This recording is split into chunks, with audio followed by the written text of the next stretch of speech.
அனைவருக்கும் அன்பான காலை வணக்கம். உண்மையான ஞானமும் உங்களது நல்ல கர்மாவும் மட்டுமே உங்களுக்கு அனைத்து இன்பங்களையும் கொடுக்கும்.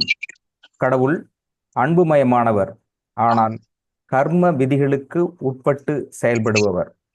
இறைத்தூதர் டாக்டர் இளங்கோ.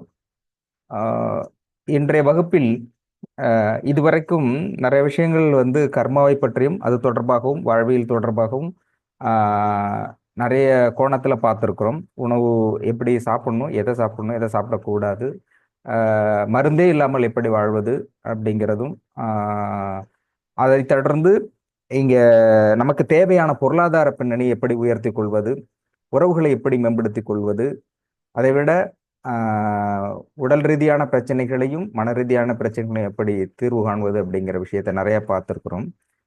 தொடர்ச்சியாக இங்கிருந்து சொல்கிறோம், கேட்குறீங்க அப்படிங்கும்போது இடையில டெஸ்ட் வைப்பாங்க, டிஸ்கஷன்லாம் இருக்கும் இல்லையா, அந்த மாதிரி இந்த செஷன் வச்சுக்கலாம்.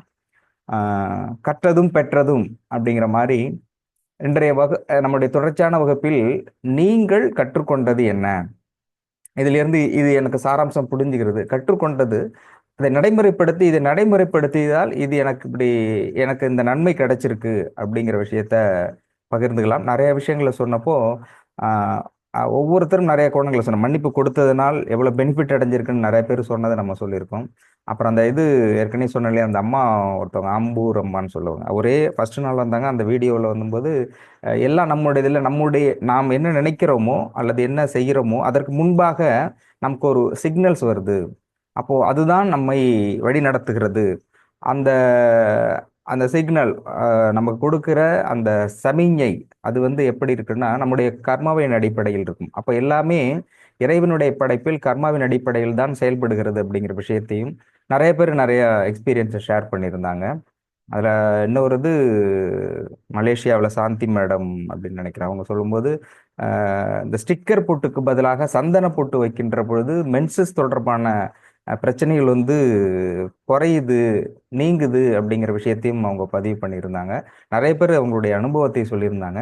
இதில் இந்த விஷயத்தை நான் கேட்டுக்கிட்டேன், அதை நான் நடைமுறைப்படுத்தியிருக்கிறேன், ஃபாலோ பண்ணியிருக்கேன், அதனால இந்த பயன் எனக்கு அடைஞ்சிருக்கு அப்படிங்கிறத பற்றி ஷேர் பண்ணிக்கலாம். ஜெகதீசன் சார் ஆரம்பிக்கலாம், அடுத்தது ஒவ்வொருத்தராக சொல்லலாம். வணக்கம். வணக்கம். இப்போ இதுல நிறைய கருத்துக்கள் சொல்றோம் நம்ம ஒவ்வொரு நாளும். இப்ப டாக்டர் சார் சொன்ன விஷயங்கள் பாத்தீங்கன்னா வாழ்வியலோட முறையில நிறைய சொல்லியிருக்காங்க. எப்படி நம்ம காலையில தூங்கி எந்திரிக்கிறதுல ஆரம்பிச்சு மன்னிப்பு கொடுக்கறதுல இருந்து நிறைய விஷயங்கள் சொல்லியிருக்காங்க. சோ நான் சொல்ல வர்றது இந்த மன்னிப்பு கொடுக்கறது, மன்னிப்பு நம்ம கேட்கறதுங்கிறது ரொம்ப பெரிய விஷயமா நான் பாக்குறேன். ஏன்னா ஒரு டிசீஸ் வர்றதுக்கு மெயின் ரீசன் நம்மளுடைய தாட்ஸும் நம்மளுடைய கில்ட்டினஸ், இதுதான் மெயின் ரீசனா நிறைய விஷயங்கள்ல பாக்குறோம். ஸோ அந்த கில்ட்டினஸ் சுத்தமா ஃபர்ஸ்ட் சார் கிட்ட இப்ப நானும் ஒய்ஃபும் இந்த ட்ரீட்மெண்ட்காக வரும்போது அவங்க ஃபர்ஸ்ட் சொன்னதே நீங்க யாருக்கெல்லாம் மன்னிப்பு கேட்கணுங்கிறது ஒரு லிஸ்ட் அவுட் பண்ணுங்க அப்படின்னாங்க. எழுதுங்க, பேப்பர்ல ஃபர்ஸ்ட் எழுதுங்க மேடம். நமக்கு தெரியும் நம்ம 2 பேர் 3 பேர் இல்ல ஃபுல்லா உங்களுக்கு லைஃப்ல யாரெல்லாம் இருக்குதோ எல்லாத்தையும் எழுதுங்கட்டாங்க. அப்ப உட்காந்து எழுதுனா அது போயிட்டே இருக்கு லிஸ்ட், அது பெரிய லிஸ்டா போகுது. இப்ப அதுக்கப்புறம் என்ன சொன்னாங்க, இதை டெய்லி நீங்க பிராக்டிஸ் பண்ணுங்க அப்படிங்கும்போது ஃபர்ஸ்ட் ஒரு ஃபன் மாதிரி தான் இருக்கும். ஒரு டிசீஸ்க்காக நம்ம போறோம், போகும்போது இந்த லிஸ்ட்ல உள்ளது நீங்க மன்னிப்பு கேட்டா உங்க உடம்பு சரியாயிடும் அப்படின்னா அந்த கண்ணாடி திருப்புற மாதிரி தான் இது. எப்படி இப்ப மன்னிப்பு கேட்டா ஆனா அது பிராக்டிஸ் பண்ணும்போது நமக்கு உள்ள இருக்கிற அந்த கில்ட்டினஸ் நமக்கு ஒரு ஒரு பேகேஜ் ஒன்று தூக்குறோம் இல்லையா, அது ஏன் இது எப்படி இது பாசிபிள் ஆகுதுங்கிறத நம்ம சின்னதா உட்காந்து நம்ம தியானத்திலேயே கேட்கலாம், இல்ல நம்ம மைண்ட்ல நீங்க ஃப்ரீயா இருக்கும்போது அதை யோசிக்கலாம். நம்ம மைண்ட் 2 கான்சியஸா இருக்கு. ஒரு சப்கான்சியஸ் டெய்லி என்ன நம்ம ஆக்டிவிட்டிஸ் இருக்கு. இப்ப நம்ம சாப்பிடுறது, தூங்குறது. இப்ப நீங்க பாத்தீங்கன்னா போன வாரம் நம்ம என்ன ஷர்ட் போட்டிருந்தோம், போன திங்கக்கிழமை என்ன ஷர்ட் போட்டோம், போன திங்கக்கிழமை என்ன சாப்பிட்டோம்னு பாத்தீங்கன்னா நிறைய பேருக்கு ஒண்ணுமே ஞாபகமே இருக்காது. இல்ல இப்போ அது கூட சொல்லிடுவாங்க, அதுக்கு வாரம் என்ன சாப்பிட்டோம்னு கேட்டா ஒண்ணுமே தெரியாது. இதே நீங்க 4th 5th உங்க இப்ப ஸ்கூல்ல நடந்த ஒரு விஷயத்தையோ இல்ல வேற ஏதாவது விஷயத்தையோ ஒரு ஹாப்பினஸான விஷயத்தையோ நீங்க கேளுங்க, அது எல்லாமே உங்களுக்கு மெமரியில இருக்கும். அவ்வளவு பழைய விஷயம் உங்களுக்கு மெமரியில இருக்கு, போன வாரம் நடந்த விஷயம் ஏன் மறந்து போகுது? சோ அப்போ நம்ம மெமரியே ஃபைல் அடுக்கிற மாதிரி ஒவ்வொரு விஷயங்களை அடுக்கி வச்சுட்டே வருது. சோ எது தேவையில்லாத விஷயமோ அது அது டெலீட் பண்ணுது. ஸ்டோரேஜ் முக்கியமான விஷயத்த ஸ்டோரேஜ் பண்ணிக்கிட்டே போகுது, அதாவது நல்ல விஷயங்களை. அதை நம்ம என்ன பண்றோம், தப்பான ஒரு விஷயம், யாரையாவது திட்டினது, ஹர்ட் பண்ணது, இந்த விஷயத்த ஸ்டோரேஜ் பண்ணி அதை வந்து ரீவைண்ட் பண்ணி அதை இன்னும் நல்ல நல்ல ஸ்டஃப்டா நல்ல ஸ்ட்ராங் ஆக்கி வச்சுக்கிறோம். அந்த ஸ்ட்ராங்னஸ் என்ன பண்ணுதுன்னா நம்மளுடைய ஹெல்த்துக்கான கேட்ட விஷயங்கள், அதாவது அந்த என்ன சொல்றது, பேக் அண்ட் அது வந்து ப்ராசஸ் அதுக்கு ஆரம்பிக்குது. ஒரு பழைய விஷயங்கள், ஐயோ அன்னைக்கு திட்டிட்டு போனான்னு அது என்ன இன்னும் ஒருத்தது என்ன சொன்னாலும் சொல்லியிருக்கலாம், அப்படி ஒரு வார்த்தை சொல்லிட்டானேன்னு சொல்லிட்டு அந்த அவங்கள பத்தி நினைக்க அடிக்கடி அதை நினைச்சு நினைச்சு நினைச்சு நம்ம என்ன பண்றோம், அந்த இது வந்து நம்ம இன்னும் பெருசு பண்ணிக்கிட்டே போறோம்.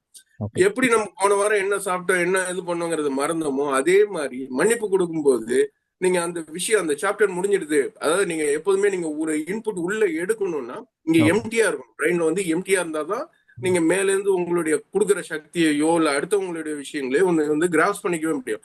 நீங்க ஆல்ரெடி இருக்கிற குப்பையெல்லாம் அள்ளி உள்ள போட்டு போட்டு போட்டு கேபேஜ் அப்படியே ஃபுல்லா கார்பேஜ் ஃபுல்லா ஆயிட்டே இருந்ததுன்னா உங்களால எந்த விஷயமும் செய்ய முடியாது. உங்களுடைய ஹெல்த் மேல மேல பாதிக்க தான் படும். சோ என்ன பண்ணணும், ஃபர்ஸ்ட் மைண்ட்ல இருக்கிறது தேவையில்லாத குப்பைகள் எல்லாத்தையும் வெளியில தள்ளுங்க, ட்ராஷ் பண்ணிக்கிட்டே வாங்க. எதுதான் தேவை, இப்ப யாருக்கு நம்ம மன்னிப்பு கொடுக்கும் போதோ இல்ல இது பண்ணும்போதோ உங்களுக்கு ஒரு ஹாப்பினஸ் கிடைக்கும். ஓகேப்பா பரவாயில்லப்பா எது பண்ணா போயிட்டு முடிஞ்சு போச்சு அப்படின்னு ஒரு நல்ல விஷயங்கள் வரும்போது நமக்கு அது கொஞ்சம் ஈஸியாவே இருக்கும். ஸோ இதை நம்ம ப்ராக்டிஸ் பண்ண பண்ண நம்ம ஆல்மோஸ்ட் நம்ம வந்து நல்ல ஒரு பொசிஷனுக்கு வரலாங்கிறது இதுதான் இப்ப டாக்டர் சொல்றதுக்கான மெயின் ரீசன்ங்கிறது நான் புரிஞ்சுக்கிறேன். ஓகே, நன்றி நன்றி சார், நன்றி நன்றி. அதை சொன்னது உண்மை. அப்புறம் நம்ம ஏற்கனவே ஒருத்தட்ட சொல்லியிருந்தேன், இந்த மாதிரி யார் மேல நீங்க கோவப்படுறீங்களோ அவங்க ஒரு லிஸ்ட்டும், உங்க மேல யார் கோவப்படுறாங்களோ அவங்க ஒரு லிஸ்ட்டும் எழுதுங்கண்ணே. அடுத்த நாள் சொன்னார், சார் 300 பேருக்கு மேல போகுது. 300 பேருக்கு மேல. அப்ப சொல்லாரு, கூட இருக்கவெல்லாம் நம்ம மேல கோவமாவே இருக்கிறான். அப்போ அவ்வளவு பெரிய லிஸ்ட் இருக்குன்னா சுத்தி அவங்க இவங்கன்னு போட வேண்டியதில்லை, வரிசையா தெரிஞ்சவங்க பேர்லாம் எழுதிடலாம். யாரெல்லாம் தெரியுதோ எல்லா பேர்னா ஒண்ணு நாம கோவப்பட்டிருப்போம் இல்ல அவங்க கோவப்பட்டிருப்பாங்க, ஏதாவது ஒன்று நடந்திருக்கும். அதனால வரிசையா யாரெல்லாம் 1 2 3ன்னு தெரிஞ்ச பேரெல்லாம் எழுதி மன்னிப்பு கேட்ட வேண்டியதான, அப்படி ஒரு விஷயம் போயிட்டு இருக்கு. ஸோ இதுல எல்லாருமே பகிர்ந்து கொள்ளலாம். குமார் சார், பிரசாத் ஜே அவங்க, அப்புறம் கலாம் மேடம் பேசுவாங்க. ஏன்னா இந்த நிகழ்ச்சி ஆரம்பிக்கிறது, வகுப்பு ஆரம்பிக்கிறதுல இருந்து தொடர்ந்து வந்துகிட்டு இருக்கிறாங்க அவங்க. மற்ற எல்லாருமே 2 மினிட்ஸ் அவங்களுடைய கருத்துக்களை பகிர்ந்து கொண்டால் அது நல்லா இருக்கும் அப்படின்னு நினைக்கிறேன். குமார் சார் மியூட்ல இருக்கீங்க. அடுத்தது பிரசாத் சார், பிரசாத் ஜே. அடுத்தது ஓகே குமார் சார் ஷார்ட், எல்லாருமே பேசலாம். சார் வணக்கம் சார். நான் இப்போ வகுப்புல ஜாயின் பண்ணதுங்க சார். 4 மணிக்கே இருந்துச்சுங்க சார்.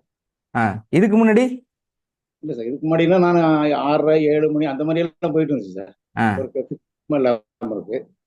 அப்புறம் வகுப்புல ஜாயின் பண்ணதுப்போ எனக்கு வந்து ஒரு மனசு திருப்தியாகவும் சந்தோஷமாகவும் என் மனப்பாரம் ரொம்ப குறைஞ்ச மாதிரி இருக்கு சார். குடும்பத்திலையும் ஒரு சந்தோஷமாகவும், அது சிலர்கிட்ட நான் பேசுறதே வந்து இதுக்கு முன்னாடி இப்ப பேசுறது வித்தியாசம், அது அதிகமா வித்தியாசம் தெரியுது. நமக்கு என்ன வேணும் என்ன வேண்டாங்கிறதெல்லாம் நம்ம நினைக்காம நம்மளால வாழ்க்கையில் இதுதான் வேணும் இப்படித்தான் போகணும், அது அந்த மாதிரி ஒரு கொள்கையோட வாழ்க்கை வாழ்ற மாதிரி தெரியுது. சந்தோஷமா இருக்கு, மன நிம்மதியா இருக்குது. நான் ஜாயின் பண்ணி 2 மாசம் தான் ஆகுது.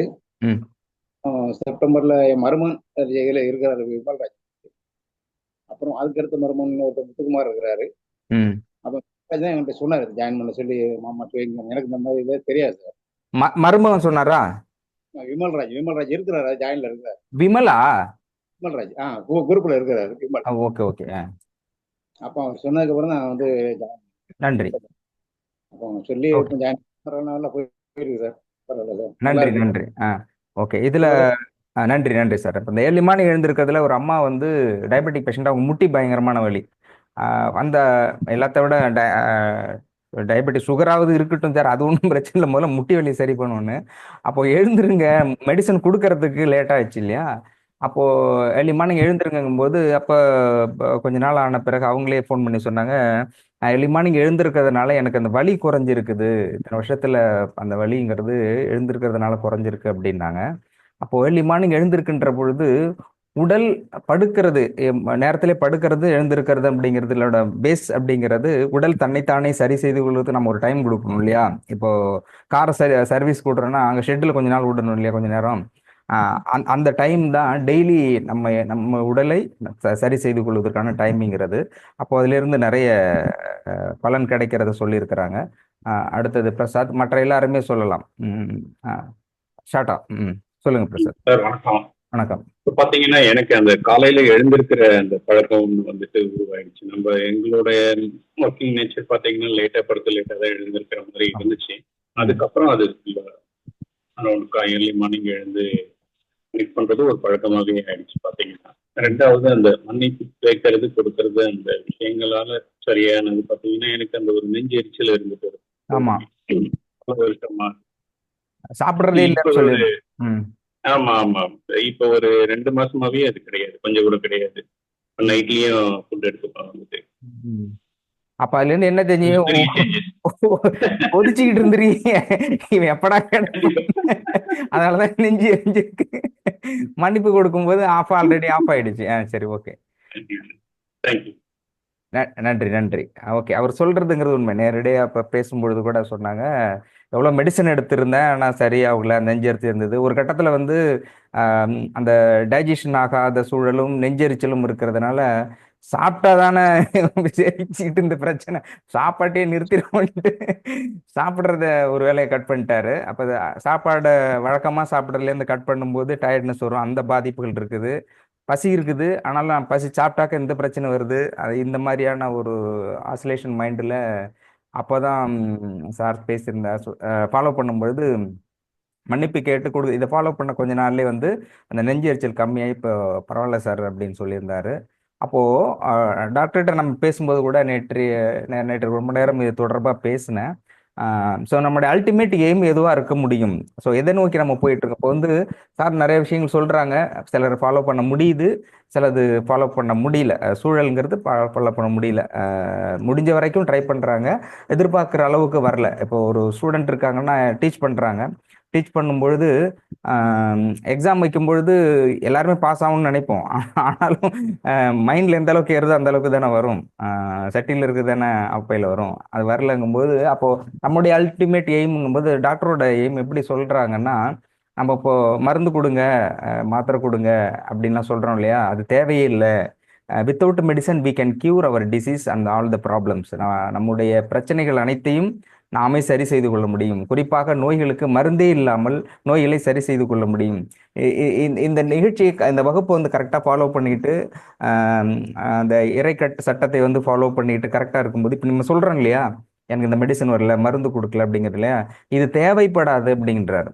இது உங்களுக்கு தேவைப்படாது, இந்த விஷயத்தை நீங்கள் அப்படியே ஃபாலோ பண்ணிக்கிட்டே வாங்க. அந்த அந்த எதற்காக எந்த பிரச்சனைன்னு நீங்கள் நினைக்கிறீங்களோ அது முற்றிலுமே சரியாகிவிடும். நம்ம அதை நோக்கி போயிட்டு இருக்கோம். அதே மாதிரி அது எப்படின்னு சொன்னாக்க, கடவுள் அப்படிங்கிறவங்க வெளியில தேடுறதுங்கிறத விட உள்ளுக்குள் தேடுங்கள், உனக்குள் தேடுங்கள், கடவுள். அது இப்ப அடிக்கடி சொல்லிட்டு இருக்காங்க இல்லையா, அதே மாதிரிதான் டிசீஸ் அப்படிங்கிறோம். மருந்து சாப்பிட்டாதான் சரியும், அப்படி இல்லை, நீங்க சாப்பிடுகின்ற உணவையே மருந்தாக மாற்றிக்கொள்ள முடியும். சில பயிற்சிகளையும் அதைத்தான் நம்ம சொல்லிக்கிட்டு இருக்கிறோம். இதை சரியா செய்து சில பிரின்சிபிளை ஃபாலோ பண்ணாலே இந்த பிறவி பயன், பிறவிங்கிறதுக்கான எண்டு என்னவோ அந்த இடத்துக்கு போக முடியும். அதைத்தான் நம்ம சொல்லிக்கிட்டு இருக்கோம் அப்படின்னு சொல்லியிருந்தாரு. ஸோ அதை நோக்கி தான் போயிட்டு இருக்கும். அதில் வந்து கண்டிப்பாக பெனிஃபிட் இல்லைன்னு சொல்லல, முழுமையாக சிலரால் உணர முடியல, சிலர் வந்து உணர்ந்து கொண்டிருக்கிறார்கள், உணர்ந்தவர்கள் ஃபாலோ பண்ணிட்டு இருக்காங்க, உணர முடியாதவர்கள் அதுக்கான முயற்சி செய்து கொண்டிருக்கிறார்கள். அடுத்தது வேற யார் வேணாலும் பேசுமா. சார், இப்போ இது கலந்துட்டு சார், முதல்ல நான் வந்து அழுதுகிட்டே இருப்பேன். ஏதாவது ஒரு பிரச்சனை வந்துச்சுன்னு வச்சுங்களேன், அழுகுதான் வரும். ஐயோ என்ன பண்றது, இவங்ககிட்ட எப்படி பேசுறது, என்ன சொல்லுவாங்களோ அப்படின்னு பயந்துட்டு அழுதுகிட்டே இருப்பேன். அப்ப இந்த கிளாஸ் ஆரம்பிச்சு இப்போ 4 மாசம் ஆகுதுங்க சார். ஆரம்பிச்சுட்டு இருந்து இருக்கேன். அதுல இருந்து இப்ப என்ன ஆகுது, கொஞ்சம் படிப்படி எனக்கு வந்து யாராவது ஏதாவது பிரச்சனைன்னு வந்ததுன்னா தைரியமா இருக்கேன். பரவாயில்ல, பாத்துக்கலாம், பேசிக்கலாம், இது சரியாயிடும் அப்படிங்கிற ஒரு மனசுக்குள்ள பாத்துக்கலாம் அப்படிங்கிற ஒரு இதுக்கு வர்ற மாதிரி நல்லா இருக்கு, அது தெம்பா இருக்கு. பிள்ளைகிட்டையும் நான் சொல்லுவேன், அட விடுறா பாத்துக்கலாம், என்ன பண்ணிடலாம் பாத்துடலாம் அப்படிங்கிற முதல்ல அப்படி சொல்ல மாட்டேன். இல்ல என்ன பண்றதுப்பா, இப்படி அவங்களையே போட்டு துருக்கிட்டு இருப்பேன், இப்படி வேண்டாம் அப்படி வேண்டாம் சொல்லி. ஆனா இப்ப அப்படி இல்ல, இது கலந்துட்டு இருந்து எனக்கு வந்து பிரகாசமா இருக்கேன். வடிவேல் சொல்ற மாதிரி பாத்துக்கலாம் அப்படிங்கிற மாதிரி இருக்கு. நல்லா இருக்குங்க சார். அது வந்து எனக்கு ரொம்ப உணர்ந்துட்டேன் நானு. ரொம்ப சந்தோஷம். ஐயா கிட்ட மன்னிப்பு கேட்டுக்கிறேன். ஐயா வரணும், 2 மணி நேரம் கிளாஸ் எடுக்கணும். என் பேரன் கூட மன்னிப்பு கேட்டிருந்தாங்க சார், போட்டிருந்தேன். வளர்ப்பு சிறப்பு போட்டிருந்தேன். ஆமாங்க. இல்ல டெய்லி நான் நைட் தூங்கும் போது நான் சொல்லி கொடுப்பேன். நான் இறைமன்னிப்பு கேட்கும் போது அவனுக்கு வந்து கேட்டே இருப்பான். அப்புறம் அவனும் சொல்லுவான், ஓ பரவாயில்ல பாடுறது, அவனும் இப்ப கேட்டுட்டா தூங்குறதேங்க. நாம இருந்தாலும் கூட அம்மா இறைமன்னிப்பு கேட்கலையே அப்படின்பா. அந்த மாதிரி ஐயாவோட பழக்கம் என் குழந்தைகளுக்கு வரைக்கும் போயிடுச்சு வச்சுக்கங்களேன். அதனால ஐயா 2 மணி நேரம் கிளாஸ் எடுக்கணுங்கிறத மனதார கேட்டுக்கிறேன்.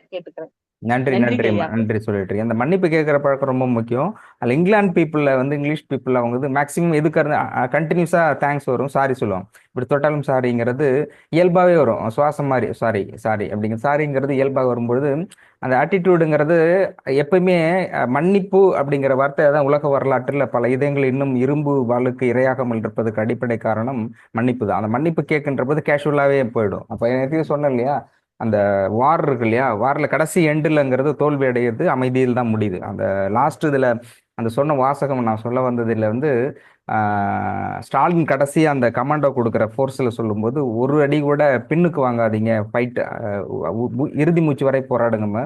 ஹிட்லர் வந்து அனௌன்ஸ் பண்ணுவார், நெவர் கிவ் அப், ஒருபொழுதும் விட்டு கொடுக்காதீங்கம்மா. கடைசியில் வெற்றி பெற்றவங்க ஃபைனல் பாயிண்ட் உடன்படிக்கை, வெர்சைஸ் உடன்படிக்கை 91. அப்போ வரும்பொழுது அமைதி தான், மன்னிப்பு கேட்கறது அமைதி. உலக போரில் எண்டுமே அப்படிதான் போது அதுதான் நம்மை வழி நடத்துகிறது. அதை குழந்தைகளுக்கு இப்பவே சொல்லி கொடுத்தோம்னா நிறைய பிரச்சனைகள் வராது. நன்றி. தகவலை வந்து நீங்க ஃபாலோ பண்றது இல்லாம பேரனுக்கும் மற்றவர்களுக்கும் சொல்லி கொடுத்து ஃபாலோ பண்றதுங்கிறது மகிழ்ச்சியான விஷயம். நன்றிம்மா. மற்றவர் நன்றிங்க நன்றி ஐயா. வணக்கம் சார். வணக்கம்மா. வணக்கம் வனிதா. சார் வணக்கம். ஆமா சார். சார் நான் கொஞ்ச நாள் யூடியூப்ல தான் சார் பார்த்துட்டு இருந்தேன். அதுக்கப்புறம் இங்க வந்தேன் சார். இப்போ வந்து எனக்கு நிறைய பிசிக்கலாவும் மென்டலாவும் உள்ள ப்ராப்ளம்ஸ் நிறைய சால்வ் ஆயிருக்குது சார். வந்து சைனஸ் ப்ராப்ளம் இருந்தது சார், அது வந்து சரியா இருக்குது சார். வாயில தண்ணி வச்சுட்டு குளிக்கணும்னு சொல்லியிருந்தாங்கல்ல சார், அது மாதிரி செஞ்சேன் சார். எனக்கு சரியா இருக்குது சார். அதுக்கப்புறம் வந்து பிரெஸ்ட்ல கட்டி இருந்தது சார், ஒரு 2 வருஷத்துக்கு முன்னாடி இருந்துச்சு. அப்போ ஹோமியோபதி ட்ரீட்மெண்ட் எடுத்து அது சரியானுச்சு. இப்போ மறுபடியும் வந்துச்சு. இப்போ ஒரு மாசம் முன்னாடி வந்துச்சு. அது வந்து தானாவே கொஞ்சம் கொஞ்சமா வலி குறைஞ்சு கட்டியும் சரியாயிடுச்சு சார். அதுக்கப்புறம் வந்து பொட்டு வந்து நான் வைக்கவே மாட்டேன் சார். இப்போ வந்து விளக்கெண்ணெயை தொட்டு வச்சுட்டு அதுக்கு மேல குங்குமம் வச்சிட்டு இருக்கேன் சார். இப்போ வந்து என்னோட மென்சஸ் ப்ராப்ளம் எல்லாமே சரியாயிடுச்சு. அது எப்படின்னா ரொம்ப காமா அந்த டைம்ல பிசிக்கலாவும் ரொம்ப பிரச்சனை இருந்துச்சு. அதுக்கப்புறம் மைண்டும் ரொம்ப ஒரு மாதிரி இருக்கும். அதெல்லாம் இல்லாம இப்ப ரொம்ப அமைதியா இருக்க முடிஞ்சது சார். அதுக்கு பிறகு வந்து ரிலேஷன்ஷிப் எல்லாமே நல்லா இருக்கு அப்படின்னு ஃபீல் பண்றேன் சார். அதுக்கப்புறம் நான் எண்ணம், சொல், செயல் இதெல்லாம் எல்லாத்துக்குமே வந்து எப்படி சொல்றது, இப்ப நம்ம ஏதாவது நினைச்சா அது போய் ஆகாஷிக் ரெக்கார்ட்ல பதிவாகும். இப்ப என்ன சொல்றோம், என்ன செய்யறோம், இது சரியா, இது செஞ்சா என்ன நடக்கும், அது மாதிரி அதுல ஒரு விழிப்புணர்வோட இருக்க முடியுது சார். அதுக்கப்புறம் வந்து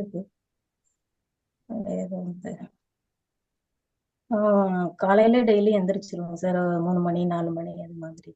உடம்பு வந்து ரொம்ப நல்லா இருக்கு. இது ஹீமோகுளோபின், விட்டமின் B12, கால்சியம் இதெல்லாம் ரொம்ப டிஃபிஷியன்சி இருந்தது சார்.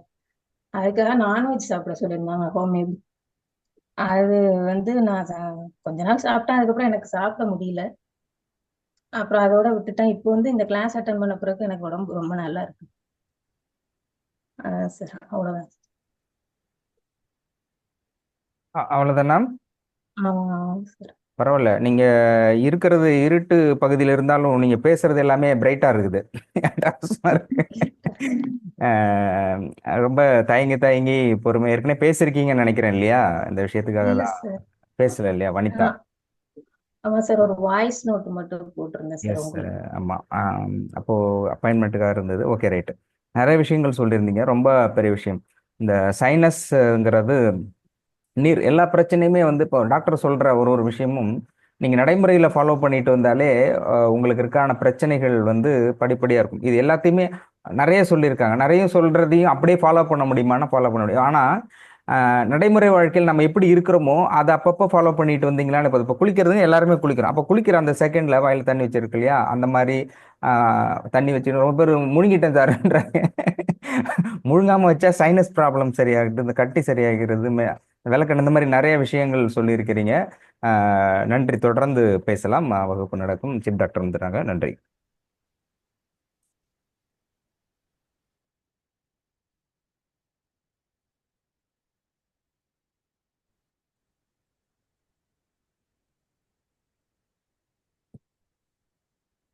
வணக்கம் ஐயா. அனைவருக்கும் வணக்கம். வணக்கம் ஐயா. வணக்கம் வணக்கம். வணக்கம் ஐயா. ஐயா வணக்கம் ஐயா. வணக்கம். 69 பேர் தான் வணக்கம் வந்து ஐயா. காலையில் வந்திருக்கீங்க. எல்லாரும் நல்ல சந்தோஷமா இருக்கணும், நல்ல செல்வ வளத்தோடு இருக்கணும், நல்ல அன்பானவர்களோடு இருக்கணும். ஆனால் அதுக்கு யார் முன்னெடுப்பு எடுக்கிறாங்கன்னா 69 பேர் தான் எடுத்திருக்கீங்க. மற்றவங்களாம் யாரும் இல்லை. அதுக்கு பிறகு அப்புறம் பார்த்துக்கலாம் அப்படின்றீங்க. ஆனால் எனக்கு நல்லது வேணும்னு மட்டும் நினைக்கிறோம். என்ன பண்ணுறோம், ஒன்றும் செய்யறதுக்கு இல்லை. டாக்டர் இளங்கோ ஆயுஷ் ஹாஸ்பிட்டலுக்கும் மற்ற உலகத்தில் இருக்கிற மற்ற ஹாஸ்பிட்டலுக்கும் என்ன வித்தியாசம்னு சொல்லி சரியாக மக்கள் புரிந்து கொள்ளவில்லை.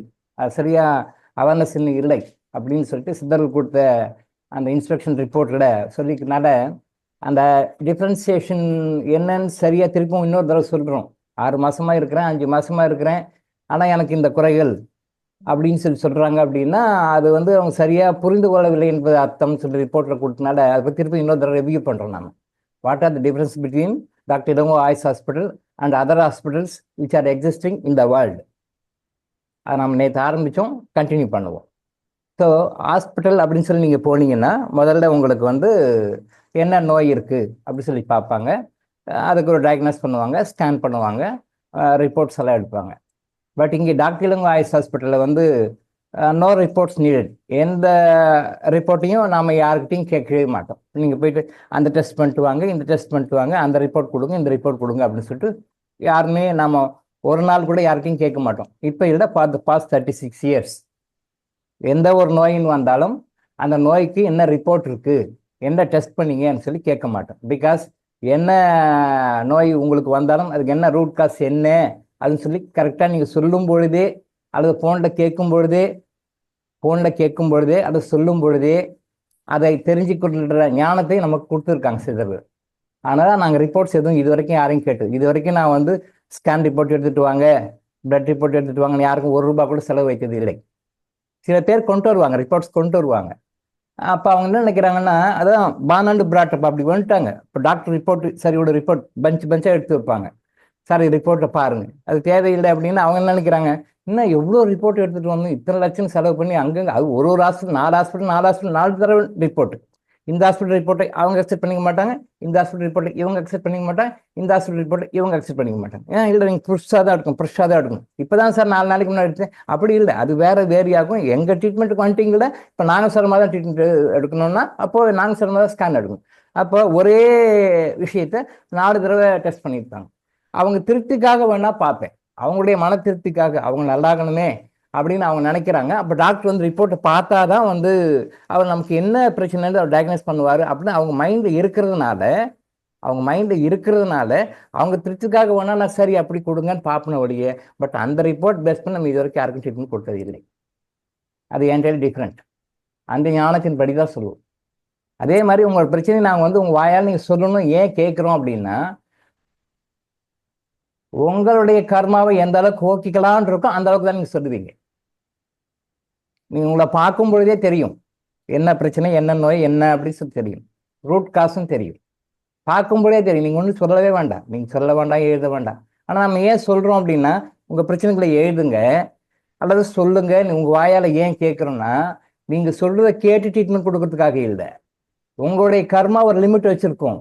இந்த அளவுக்கு தான் நீ குணமாகணும், இந்த பர்சன்டேஜ் தான் நீ சரியாகணும், இந்த அளவுக்கு தான் நீ க்யூர் ஆகிட்டு உங்களோட ஆரோக்கியத்துக்கு வரணும், இந்த அளவுக்கு நீ பேலன்ஸ் அப்படியே வச்சுக்கணும், இன்னும் கொஞ்சம் சஃபர் ஆகணும் அல்லது அடுத்த லைஃபுக்கு கேரியர் கொண்டு போகணும் கர்மா டிசைட் பண்ணி வச்சுருக்கோம். அந்த அளவுக்கு தான் நீங்கள் சொல்லுவீங்க. அதை தெரிஞ்சுக்கிறதுக்காக தான் உங்கள் வாயால் நீங்கள் சொல்லுங்கன்னு சொல்கிற மொழியை நீங்கள் சொல்கிறத வச்சு நம்ம ட்ரீட்மெண்ட் கொடுக்கணுன்றது இல்லை. நீங்கள் சொல்கிறத வச்சு தான் நம்ம கேட்டு அதை அனலைஸ் பண்ணி கொடுக்கணும்னு தெரியல. அப்படியெல்லாம் கிடையாது. நீங்கள் பெரும்பாலும் ப்ரைவேட் ஹாஸ்பிட்டல் சரி ஓகே, இதை தெரிஞ்சுக்கணும்னா கவர்மெண்ட் ஹாஸ்பிட்டல் போய் பார்த்தீங்கன்னா தெரியும். ஒரு நாளைக்கு போய் பாருங்கள். இப்போ கவர்மெண்ட் ஹாஸ்பிட்டலில் போனீங்கன்னா அந்த ஓபி செக்ஷனில் வரிசையாக இருப்பாங்க. டாக்டர் வந்து ப்ரிஸ்கிரிப்ஷன் கொடுப்பார். இவங்க பிரச்சனை ஒரு 10 பிரச்சனை இருக்கும். ஒரு 2 பிரச்சனை சொல்லி அப்படியா ரைட் சீட்டு கொடுத்துருவார், அவ்வளோதான். தென் அடுத்தது அவர் ஆரம்பிப்பார், சார் இப்படி சார் அப்படி சார் அப்படியா ரைட்னு சீட்டு கொடுத்துருவார். நீங்கள் ஒரு நாளைக்கு போய் செக் பண்ணுறதுக்காக போய் பாருங்கள். நான் பார்த்துருக்கேன், நான் பிஹெச்டி பண்ணும்போது நிறைய பேர் பார்த்துருக்கேன். அதாவது அவருடைய பேஷண்ட்டு வந்து அவருக்கு என்ன பிரச்சனை இருக்குது என்ன அப்படின்னு சொல்லி சொல்கிறத முழுசாக கேட்க கூட மாட்டாங்க. அதுக்குள்ளேயே ஒரு ரிப்போர்ட் போட்டு எழுதி கொடுத்துருவார். இதான் நடக்குது இன்னைக்கு, டுடே இன்னைக்கும் நடக்குது. கவர்மெண்ட் ஹாஸ்பிட்டல் போய் பாருங்க, கார்பரேஷன் ஹாஸ்பிட்டல் போய் பாருங்க. அப்போ ஒருத்தரை வந்து பேசுறாரு அப்படின்னு சொல்லி சொன்னா, அவர் என்ன சொல்றாரு அப்படின்னு சொல்லி சொன்னா, அவர்கிட்ட கரெக்டா கேட்டு வாங்கும் பொழுதுதான் அது நமக்கு உண்மையா தெரியும். சித்தர்கள் டெக்னிக் இல்லை, சாதாரண டெக்னிக்கே கூட. நான் வந்து சித்தர்கள் டெக்னிக்கில் போகிறோம், சித்தர் வழி டெக்னிக்கில் போகிறோம். அவங்கள பார்க்கும் பொழுதே, கேட்கும் பொழுதே, அல்லது அவங்க சொல்லவே இல்லைனா கூட நமக்கு என்னன்னு தெரியும். நமக்கு தெரிஞ்ச மாதிரி காட்டிக்கூடாது, அவ்வளோதான். சொல்லுவாங்க, அது ட்ரீட்மெண்ட் கொடுக்கணும். மற்றபடி அதர் தேன் சித்தர் வழியில் விட்டு வெளியே வந்தோம்னா அவங்க சொல்றதை கேட்கணும்.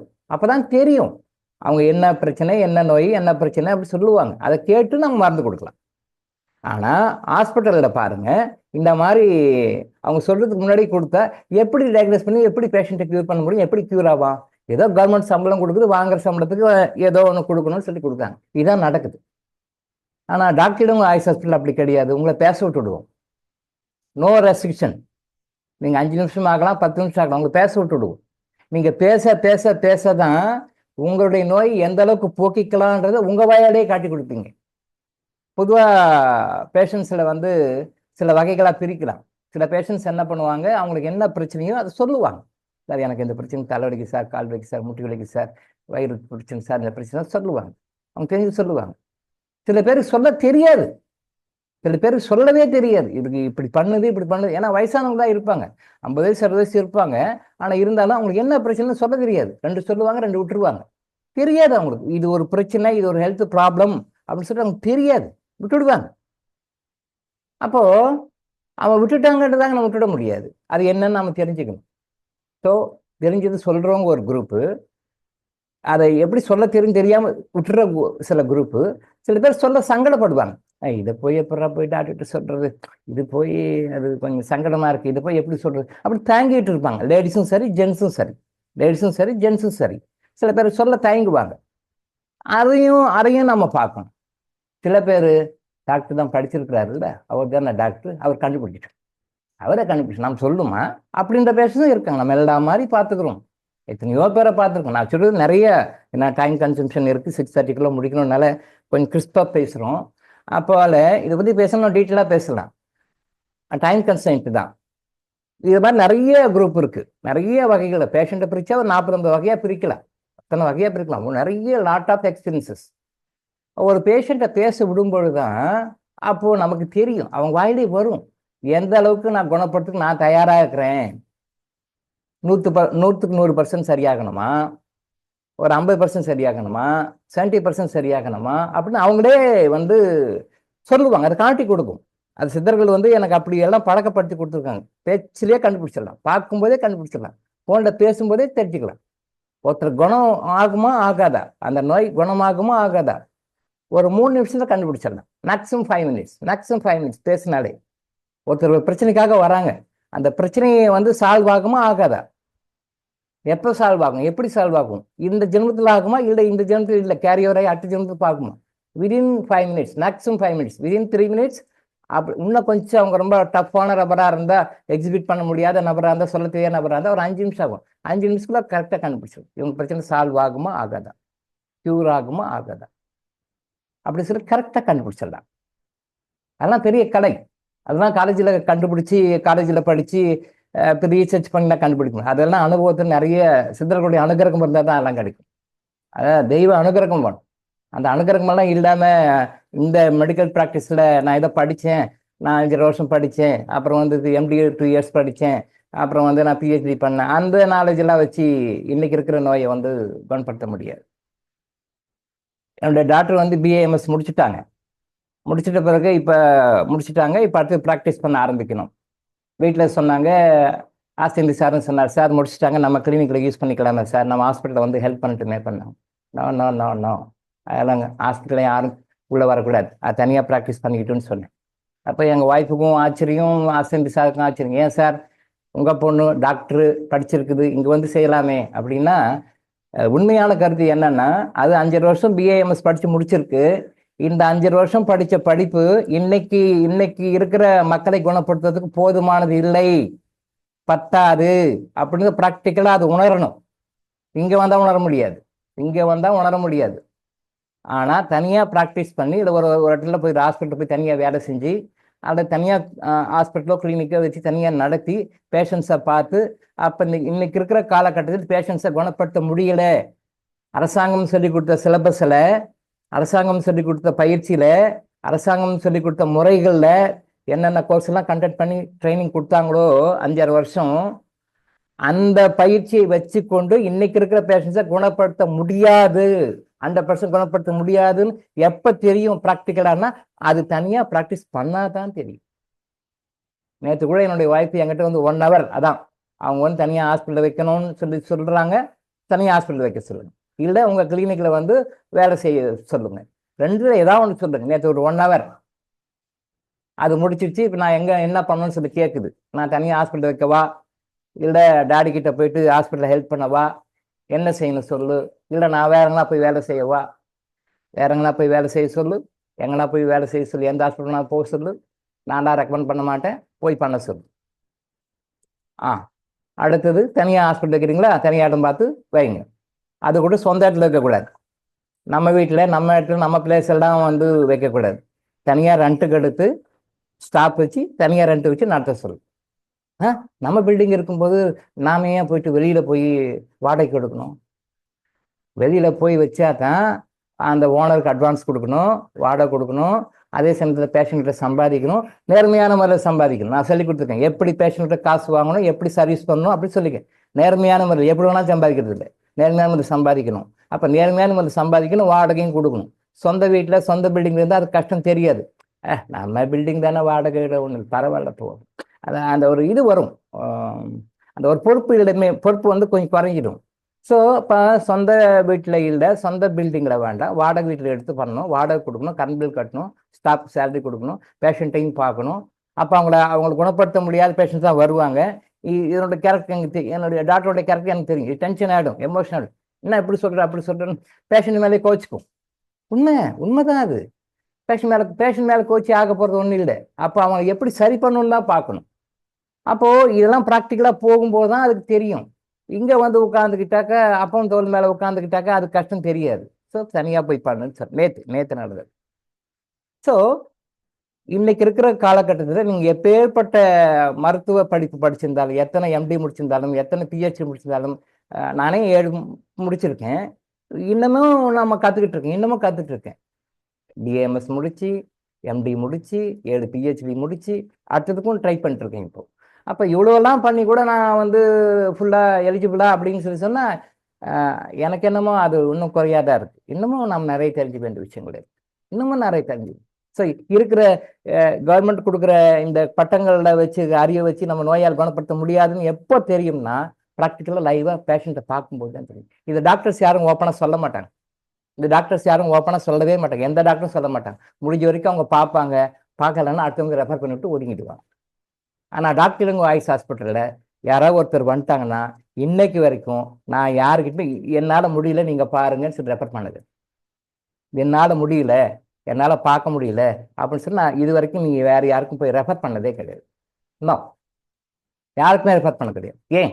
அந்த ஞானம் கொடுத்துருக்குறாங்க. அதை வச்சு யாராக இருந்தாலும் நம்ம எப்பேற்பட்ட டிசீஸாக இருந்தாலும் எப்பேற்பட்ட பிரச்சனை நம்மளால் சால்வ் பண்ண முடியும். என்ன ஒரே ஒரு கண்டிஷன், அவங்களுக்கு அவங்க கோஆப்ரேட் பண்ணணும். பட் அவங்க கோஆப்ரேட் பண்ண மாட்டாங்க.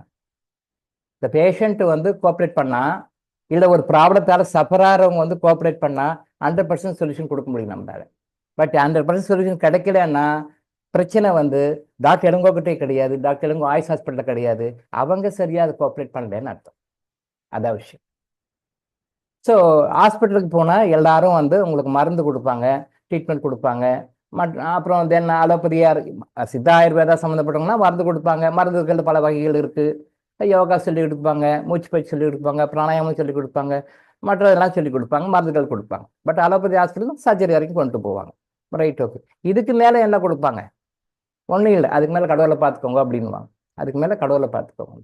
இப்படி தான் நடக்கும். ஹாஸ்பிட்டலில் போய் பாருங்கள், ட்ரீட்மெண்ட் எடுப்பாங்க, அந்த ட்ரீட்மெண்ட் இந்த ட்ரீட்மெண்ட்லாம் எடுப்பாங்க. அப்புறம் முடிஞ்ச பிறகு கிடச்சி அப்புறம் அதுக்கு பிறகு என்ன சொல்லுவாங்க, சர்ஜரி போகணுன்னுவாங்க. அப்புறம் அதுக்கு பிறகு சர்ஜரி போவீங்க, அப்பயும் கண்ட்ரோலுக்கு வராது. சர்ஜரி பண்ணி ஒரு சர்ஜரி 2 சர்ஜரி 3 சர்ஜரி பண்ணுவாங்க. அதுக்கு மேலேயும் முடியாது. இதுக்கு மேலே சர்ஜரி செய்யறதுக்கு உடம்பு சப்போர்ட் பண்ணாது. இதுக்கு மேலே கை வச்சா பாட்டி மறுகையா தான். அதோ கரிதான். இதுக்கு மேல நம்ம கையை வச்சோம்னா பாட்டி மார் கையா முடிஞ்சு போச்சு. அதனால அந்த கண்டிஷன் சொல்லுவாங்க, இதுக்கு மேல நீங்க கடவுளை வேண்டிக்கங்க, இதுக்கு மேல கடவுளை வேண்டிக்கங்க. டாக்டர் இளங்கோ ஆயுசத்துல என்ன சொல்றோம், முதல்லயே கடவுளை வேண்டுன்றோம். கடைசியா எல்லா ட்ரீட்மெண்ட்டும் எடுத்து எல்லாம் முடிச்சு எல்லாம் கடைசி எல்லாம் முடிச்சு இதுக்கு மேல அவருக்கு பிழைக்க வைக்க முடியாது, காப்பாற்ற முடியாது அப்படின்னு எப்போ தெரியுதோ, மரணத்துக்கு வந்துட்டாரு அப்படின்னு எப்போ தெரியுதோ அப்பதான் சொல்லுவாங்க, நீங்க இதுக்கு மேல கடவுளை வேண்டிங்க, எங்களால என்னென்ன முடியுமோ அத்தனையும் பண்ணி இதுக்கு மேல கடவுளை வேண்டிக்கோங்க. டாக்டர் இளங்கோ ஆயுசத்துல என்ன சொல்லுவோம், நீங்க முதல்ல வரும்போதே கடவுளை வேண்டிக்கோங்க. அங்க கடைசியா பல லட்சம் செலவு பண்ணி அவஸ்தைப்பட்டு பல வருஷம் அவஸ்தைப்பட்டு அப்போ கடைசியா என்ன ஹாஸ்பிட்டல் சொல்றாங்களோ, ஈவன் கார்பரேட் ஹாஸ்பிட்டல்ல இன்டர்நேஷனல் லெவல்ல பேர் வாங்கின பெரிய பெரிய கார்பரேட் ஹாஸ்பிட்டல்ல என்ன சொல்லுவாங்க, கடைசியா ப்ரே டு த காட்னுவாங்க, கடவுளை வேண்டிக்குங்கன்னுவாங்க. அது அவங்கவுங்க லாங்குவேஜில் அவங்க மாத்திரம் சொல்லுவாங்க, கடவுளை வேண்டிங்க. கடைசியா நாம சொல்றோம், முதல்ல உள்ள வரும்போதே கடவுளை வேண்டிக்கங்க, செய்த தவறுக்கு மன்னிப்பு கேட்டுட்டு, கடவுளை எனக்கு இந்த நோயை கொடுத்துருக்குறீங்க, நான் செஞ்ச தப்பை மன்னிச்சுக்கோங்க, தயவு செஞ்சு நல்ல ஆரோக்கியத்தை கொடுங்கன்னு ஈவன் ஃபர்ஸ்ட் டேவே உள்ள வரும்போதே மன்னிப்பு கேளுங்கன்னு சொல்லிட்டு ட்ரீட்மெண்ட் கொடுக்குறோம். Which is best treatment. எது? நீங்க முதல்ல ஒரு நோயின்னு வரும்போதே உங்களுக்கு மருந்து கொடுக்கல, முதல்ல கடவுள் வந்து நம்ம பாஸ்ட் லைஃப்ல பண்ண அந்த தீய கர்மாக்கெல்லாம் நம்ம நோயை கொடுக்குறாரு. அந்த நோய் வந்த காரணம் வந்து நீங்க எக்ஸ்டர்னல் ரீசன் 1000 ரீசன் சொன்னாலும், இந்த பாக்டீரியா வந்துச்சு, இந்த வைரஸ் வந்துச்சு, இந்த கண்டாமினேஷன் ஆகிப்போச்சு, அப்படி நீங்க 1000 கதை விளக்கம் சொன்னாலும் கூட ரோட் காஸ் எக்ஸ்டர்னல் ரீசன் இது. இன்டர்னல் ரீசன் வந்து நீங்க பாஸ்ட் லைஃப் இந்த பாஸ்ட் லைஃப் கர்மா தான் காரணம். அந்த கர்மா யாரு பண்ணாங்க, என்ன பண்ண உங்களுக்கு தெரியாது, உங்களுக்கு ஞாபகம் இல்லை, உங்களுக்கு மறந்து போச்சுன்றத மறக்க வைக்கப்பட்டிருக்கிறதுன்னு தான் சொல்லணும். உங்களுக்கு தெரியல, அதனால அந்த ரூட் காஸ் கடவுளுக்கு தெரியும், அவருக்கு தெரியும். ஈ நோஸ் எவ்ரிதிங், அவருக்கு எல்லாம் தெரியும். அதனால நீங்க அவர்கிட்ட, கடவுளே எனக்கு நோயை கொடுத்துருக்குற, தயவு செஞ்சு மன்னிச்சிரு, நான் செஞ்ச தவறுகளுக்கும் பாவங்களுக்கும் நான் மனசார மன்னிச்சிரு, எனக்கு ஆரோக்கியத்துக்கு கொடுக்கணும். First dose, first medicine, first bill அதான் கொடுக்குறோம். உலகத்திலேயே டாக்டர் இளங்கோ ஆயுசாஸ்திரி மட்டும்தான் மன்னிப்பு கேளுங்க அதான் மருந்து நம்ம சொல்றோம். கடைசியில தான் மருந்தை தூக்கி போடுறோம். எடுத்த உடனே மருந்து இறக்கெட்டில் படிச்சு பாருங்க, கடைசியா தான் மருந்து வரும். 18வது அறக்கட்டளை ஒன்று சொல்ல வந்தாங்க சித்தர்கள். அவங்க வந்து உங்க ரிப்போர்ட்ஸ் எல்லாம் பார்த்துட்டு இன்ஸ்பெக்ஷன் ரிப்போர்ட்ல சரி பார்க்கலாம், பெண்டிங் வெயிட்டிங்க பார்த்துக்கலான்ட்டு போயிட்டாங்க லாஸ்ட் வீக். ஸோ 17 அறக்கட்டளை இப்போ உங்க கையில் இருக்கு, ஒன்று பெண்டிங்ல இருக்கு. லாஸ்ட் வீக் வந்தாங்க, கொடுக்கலான்னு பார்த்தாங்க. They are not satisfied with your improvement, they are not satisfied with your qualification, they are not satisfied with your effort. So சரி பார்க்கலாம், பெண்டிங் வைங்க பார்த்துக்கலாம் அப்படின்னு சொல்லிட்டு பெண்டிங் வச்சுட்டு போயிட்டாங்க. அப்போ வந்து இறைவன் என்கின்ற சீஃப் எஜுகேஷன் ஆஃபீஸரும், சித்தர்கள் என்கின்ற டிஸ்ட்ரிக்ட் எஜுகேஷன் ஆஃபீஸரும், டாக்டர் இளங்கோ என்கின்ற ஹெட் மாஸ்டர் சொல்லும்போது ஒன்றும் பண்ண முடியல. சரி ஓகே பார்த்துக்கலாம். டாக்டர் இளங்கோ ஹெட் மாஸ்டர் ஒன்றும் பண்ண முடியும், அவங்க சொல்லும்போது நான் கேட்டுக்கிட்டாங்க, அவங்க நம்மளோட சுப்பீரியர் ஆஃபீஸர்ஸ். சரி ஓகே பண்ணி. அப்போ இங்க என்ன சொல்ல வரோம் அப்படின்னு சொன்னா, மருந்து நோயை குணப்படுத்துவதுன்னு கிடையாது. இப்ப இறைவனை கூப்பிட்டுக்கணும், அவதான் எல்லாத்தோட பெரிய டாக்டர், சீப் டாக்டர், அவ்வளவுதான், எல்லாத்தோட சீப் டாக்டர் அவ்வளவு. அந்த சீப் டாக்டர் கேட்கணும், ஏதோ தவறு பண்ணியிருக்கோம் அதனால எனக்கு நோயை கொடுத்துருக்கீங்க, தயவுசெய்து மன்னிச்சுங்கன்னு சொல்லிட்டு எப்போ கேட்குறோம், எல்லாம் முடிச்சு கடைசியா எல்லாம் கைவிட்ட காலத்துல நம்ம கேட்கிறோமே, அதை இன்னைக்கே கேளுன்னு சொல்றோம். இன்னைக்கே கேளு, வேலை நடக்கும், குயிக்கா நடக்கும் அப்படின்னு சொல்றோம். எந்த ஹாஸ்பிட்டல் உங்களுக்கு இந்த மாதிரி சொல்லி கொடுத்துருக்காங்க சொல்லுங்க? No, nothing. அதே மாதிரி மற்ற ஹாஸ்பிட்டலில் மருந்து கொடுக்குறாங்க. நாம இங்கே கொடுக்குற மருந்து, அவங்க கொடுக்குற மருந்து என்னன்னா ஃபேக்ட்ரி மேட் மெஷினில் பண்ணது, ஃபேக்ட்ரி மேடில் பண்ணது, அந்த மெடிசின்ஸாக கொடுப்பாங்க மருந்து, அவ்வளோதான். பட் இங்கே கொடுக்குற மருந்து மற்ற முறை மருந்துகள் மாதிரி இல்லை, ஃபேக்ட்ரி மேட் மெடிசின்ஸு இல்லை, நாமளே ரெடி பண்ணி கொடுப்போம். அப்படியே ஃபேக்ட்ரி மேட் மெடிசன்ஸ் எங்களால் ரெடி பண்ண முடியாத சூழ்நிலை, ரெடி பண்ண முடியாத சூழ்நிலை அப்படின்னு சொல்லிட்டு வேற இடத்துல இருந்து மெடிசன்ஸ் நம்ம வாங்கி கொடுத்தாலும் அதை வாங்கி அப்படியே கொடுத்துறது கிடையாது. இந்தாங்க அந்த கம்பெனி மெடிசன்ஸ் அப்படியே கொடுத்துரும். இங்கே வச்சு அதை எனர்ஜைஸ் பண்ணி கிளன்சிங் பண்ணி அதில் ஃபார்முலேஷன் சில மாற்றங்கள்லாம் எக்ஸ்ட்ரா பண்ணிட்டு தான் கொடுப்போம். நாமளே பண்ணுறோம், 100% நாமளே பண்ணுறோம். நாமளே பண்ண முடியாத சூழ்நிலைகளை வெளிலேருந்து நம்ம மருந்துன்னு வாங்கினா கூட மற்றவங்க மாதிரி ப்ரிஸ்கிரிப்ஷன் பண்ணி எழுதி அப்படியே கொடுத்து நீங்கள் வாங்கிக்கிறது. இதை வாங்கி அதை நாம் நீங்கள் கொடுக்குற மருந்து அதையே நாம் வெளியிலிருந்து வாங்கி இங்கே வந்து அதை ப்ராசஸ் பண்ணி அதை சில டாக்ஸின்ஸ் ரிமூவல்ஸ் பண்ணணும். அதில் இன்விசிபிள் எனர்ஜிஸ் எல்லாம் இருக்கும். அதெல்லாம் எனர்ஜிஸ் எல்லாம் ரிமூவ் பண்ணி கிளன்சிங் பண்ணி எனர்ஜைஸ் பண்ணி தான் அந்த மருந்தை கொடுப்போம். இவ்வளோ ப்ராசஸ் இங்கே நடக்குது. பட் நீங்கள் ஈவன் சித்தா ஆயுர்வேத ஹாஸ்பிட்டலுக்கே போனால் கூட மருந்து ப்ரிஸ்கிரைப் பண்ணி கொடுப்பாங்க. நீங்கள் போய் வெளில போய் வாங்கிக்கணும். நீங்கள் வெளில போய் வாங்கிக்கணும், அவ்வளோதான். இந்த மருந்து கொடுத்தாங்க, அந்த மருந்து கொடுத்தாங்க சொல்லி ப்ரிஸ்கிரைப் பண்ணி ஆயுர்வேதா சித்த மெடிக்கல் ஸ்டோரில் போய் வாங்கி சாப்பிடுவீங்க. பட் இங்கே அப்படி கிடையாது. அந்த மருந்தை வந்து நம்ம இங்கே ப்ராசஸ் பண்ணி பியூரிஃபை பண்ணி எனர்ஜைஸ் பண்ணி கொடுக்குறோம். நீங்கள் மெடிக்கல் ஸ்டோரில் வாங்குற ஒரு மாத்திரையும் நம்ம இங்கே கொடுக்குற மாத்திரையும் கம்பேர் பண்ணி பார்த்தீங்கன்னா, நீங்கள் மெடிக்கல் ஸ்டோரில் வந்து வாங்குற மாத்திரை 10 சாப்பிட்டா என்ன ரிசல்ட் வருமோ, அது இங்கே இருக்கிற ஒரு மாத்திரை சாப்பிட்டா அந்த ரிசல்ட் வரும். நீங்கள் ஆயுர்வேதா சித்தா மெடிக்கல் ஸ்டோரில் போயிட்டு 10 மாத்திரை வாங்கி சாப்பிட்றீங்க, இல்லை ஒரு நாளைக்கு ஒரு மாத்திரை 10 மாத்திரை சாப்பிட்றீங்கன்னா, அது இங்கே கொடுக்குற ஒரே ஒரு மாத்திரையில் அந்த ரிசல்ட் வரும். அப்போ கம்பேர் பண்ணி பாருங்கள், அதை காஸ்ட்டும் இதை காஸ்ட்டும் கம்பேர் பண்ணி காஸ்ட்டும் குறையும், அதே நேரத்தில் பலனும் ரொம்ப அதிகமாக இருக்கும். எனர்ஜைஸ் பண்ணி கொடுக்குறோம். அதே மாதிரி மருந்துகள் வந்து எப்படின்னா, நான் என்னோட டாக்டர் கிட்ட சொல்லியிருக்கேன், பெரும்பாலும் வந்து இப்போ இருக்கிற மருந்துகள் ஈவன் சித்தாயுர்வேத டாக்டர்ஸ்க்கே எடுத்துக்கணும், அலோபதிக்கே போல, அது பியூர்லி மெடிக்கல் ரெப்ரஸன்டேட்டிவ்ஸ் வந்து என்ன ரெடி பண்ணி கொடுக்குறாங்களோ அவங்க சொல்லிட்டு வந்து அந்த ஒப்பிப்பாங்க, அந்த வந்து இவங்க ப்ரிஸ்கிரைப் பண்ணி கொடுப்பாங்க. பியூர்லி ஃபார்மசி படித்தவங்க ஃபார்மசி கம்பெனியில் அவங்க ஃபார்முலா தயார் பண்ணி கண்டுபிடிச்சி கொடுத்த மருந்தை டாக்டர்கிட்ட வந்து கொடுப்பாங்க. ரெப்ரஸன்டேட்டிவ் வந்து சின்ன பசங்க வாய்ப்பாடு ஒப்பிப்பாங்க பார்த்தீங்களா, டேபிள்ஸ் சின்ன வயசில் டேபிள்ஸ் ஒப்பிப்பாங்க பார்த்தீங்களா. வாத்தியார் கேட்பார், காலைல போனோடனே என்ன டேபிள் சொல்லு, ஃபர்ஸ்ட் டேபிள் சொல்லு, செகண்ட் டேபிள் சொல்லுன்னு சொல்லுவார். அப்போ டேபிள் சொல்லணும் 1லேருந்து 16 வரைக்கும், 16 டேபிள்ஸ் இல்லையா, தமிழில் வாய்ப்பாடுன்னு சொல்லுவாங்க. 16 டேபிள்ஸ் அது மனப்பாடமாக வரணும். 10வது வாய்ப்பாடு சொல்லு, 15வது வாய்ப்பாடு சொல்லு, 7வது வாய்ப்பாடு சொல்லுன்னு வார், கரெக்டாக சொல்லணும். தப்புன்னா முட்டி போட சொல்லுவார், சோப் கண்ணம் போட சொல்லுவார், போட்டு திருப்பி படிக்கணும். அதை மாதிரி ரெப்ரஸன்டேட்டிவ் வந்து கடன்னு சொல்லுவார், இப்படி சார் இப்படி சார் இப்படி சார் இப்படி சார் இப்படி சார், இந்த மாதிரி சார் அந்த மாதிரி சார், அப்படி எங்கள் மருந்து இப்படி பண்ணோம் அப்படி பண்ணோன்னு சொல்லுவார். அப்புறம் இந்த மருந்து கொடுத்தா இவ்வளோ கிஃப்ட்டு, இந்த மருந்து கொடுத்தா இவ்வளோ கிஃப்ட்டு, இந்த மருந்து கொடுத்தா இவ்வளோ கிஃப்ட்டு, அடிஷ்னலாக இதெல்லாம் கொடுக்குறோம், ஃபாரின் ட்ரிப்ஸ் வரைக்கும் கொண்டு போகிறவங்கள நீங்கள் ப்ரிஸ்கிரிப்ஷன் பண்ணி கொடுத்தா இதெல்லாம் கொடுக்கும். அது நடக்குது, நம்ம குறை சொல்ல, நடக்கிற விஷயம்தான், அது ஒன்றும் தப்பு கிடையாது. அதெல்லாம் தப்பெல்லாம் ஒன்றும் கிடையாது, எல்லாம் கரெக்டாக செய்கிறாங்க, சொல்லுவாங்க, கொடுப்பாங்க. பட் இங்கே வந்து அப்படி கிடையாது. இது வரைக்கும் நம்ம ஹாஸ்பிட்டல் போர்டை பார்த்து நிறைய ரெப்ரஸன்டேட்டிவ்ஸ் வருவாங்க, கம்பெனி ரெப்ரஸன்டேட்டிவ்ஸ் நிறைய பேர் வருவாங்க. வந்து சார் எங்கள் கம்பெனியில் இந்த மாதிரி தயார் பண்ணல சார், இந்த மாதிரி தயார் பண்ணல சார், எல்லாம் நீங்கள் வாங்கிக்கிங்க சார், இவ்வளோ டிஸ்கவுண்ட் கொடுக்குறாங்க சார், இவ்வளோ பண்ணிக்கோங்க சார், இது பண்ணிக்கோங்க சார் அப்படின்னு நிறைய கொடுப்பாங்க. நிறைய பேர் வருவாங்க. வந்து கேள்வி பார்த்தா சார் வாங்கி வச்சுப்பார், சார் இந்த கம்பெனி ரெப்ரஸன்டேட்டிவ் வந்தாங்க, இந்த கம்பெனி ரெப்ரஸன்டேட்டிவ் வந்தாங்க சார், இவ்வளோ கொடுத்தாங்க. இது வரைக்கும் ஒரே ஒரு ரெப்ரஸன்டேட்டிவ் கூட ஒரே ₹1 கூட நம்ம ஆர்டர் கொடுத்தது இல்லை. இது வரைக்கும் ஒரே ஒரு ரெப்ரஸன்டேட்டிவ் கூட, எத்தனையோ ரெப்ரஸன்டேட்டிவ்ஸ் வந்தாலும் கூட ஒரே ஒருத்தர் கூட உங்கள் கம்பெனியில் ஆர்டர் கொடுத்து மருந்து வாங்கினா யார்கிட்டையும் வாங்கினது இல்லை. ஏன்? All are patented medicines. ஏன்னா இவங்க R&D பண்ணி நிறைய ஃபார்முலா பண்ணி பேட்டன் பண்ண மெடிசன்ஸ். நான் இது வரைக்கும் என்னுடைய 36 வருடங்களில் பேட்டன்டட் மெடிசன்ஸ் யாருக்குமே யூஸ் பண்ணதே கிடையாது. சித்தர்கள் என்ன சொல்லியிருக்காங்களோ, மகான்கள் என்ன சொல்லியிருக்காங்களோ, யோகிகள் என்ன சொல்லியிருக்காங்களோ அந்த ஃபார்முலா படி தான் மருந்து ரெடி பண்ணி கொடுப்பேன். சாஸ்திரிய மெடிசன்ஸ் சொல்லுவாங்க, பேட்டன்ட் மெடிசன்ஸ் சொல்லுவாங்க. சித்தா ஆயுர்வேதிக்கில் 2ஆக பிரிப்பாங்க, சாஸ்திரிய மெடிசன்ஸ், பேட்டன்டட் மெடிசன்ஸ். பேட்டன்ட் மெடிசன்ஸ்னால் இப்போ நிறைய கம்பெனிஸ் இருக்குது, நிறைய கம்பெனிஸ், இப்போ ஹிமாலயாஸ் இருக்குது, நிறைய கம்பெனிஸ். உங்களுக்கு எக்ஸாம்பிளாக தெரியும், ஹிமாலயா இருக்கும், இந்த மாதிரி நிறைய கம்பெனிஸ் இருக்குது, டிசைன் இருக்கும், இந்த மாதிரி நிறைய கம்பெனிஸ் இருக்குது. இந்த மாதிரி நாகார்ஜுனா, ஹண்ட்ரட்ஸ் ஆஃப் கம்பெனிஸ் இருக்குது. இப்போ சித்தா ஆயுர்வேதா மெடிசன்ஸ் கம்பெனி, அவங்களாம் பேட்டன்ட் மெடிசன்ஸும் பண்ணுவாங்க, சாஸ்திரிய மெடிசனும் பண்ணுவாங்க, 2 பண்ணுவாங்க. அந்த பேட்டன்ட் மெடிசன்லையும் சாஸ்திரிய மெடிசன்லையும் என்ன, what are the difference between these 2 அப்படின்னு சொல்லி பார்த்தீங்க. இதெல்லாம் உங்களுக்கு தெரியாது, நீங்கள் தெரிஞ்சுக்கணுக்காக சொல்கிறேன். இதெல்லாம் நாங்கள் தெரிஞ்சு என்ன சார் பண்ண போகிறோம், மக்க போடாதீங்க, அடுத்த பாயிண்ட்டுக்கு வாங்கன்னு நினைக்க வேண்டாம். இதெல்லாம் நீங்கள் தெரிஞ்சுக்கணும். இதெல்லாம் நீங்கள் தெரியாதனால நோயால் சஃபர் ஆகிட்டு இருக்கிறீங்க. டாக்டர்கிட்ட போகிறோம், மருந்து கொடுக்காது, சாப்பிட்றோம், சரியாச்சு, சரியாகல, இல்லைன்னா வேறு டாக்டர் பாரு, டாக்டரை மாற்றுறீங்க, ஹாஸ்பிட்டலை மாற்றுறீங்க.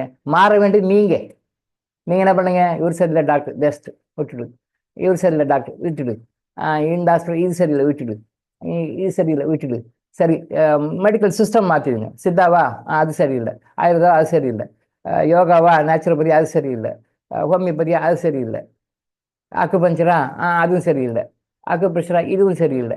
இப்படியே மாறி மாறி போயிட்டு இருக்குங்களே ஒழிய டாக்டரை மாற்றுறீங்க, சிஸ்டத்தை மாற்றுறீங்க, மெடிக்கல் சிஸ்டத்தை மாற்றுறீங்க, இப்படியெல்லாம் மாற்றுறீங்களே ஒழிய எதை மாற்றணும்னா உங்களை மாற்றாமல் நீங்கள் சிஸ்டத்தை மாற்றியோ டாக்டர் மாற்றியோ எந்த பிரயோஜனமும் கிடையாது.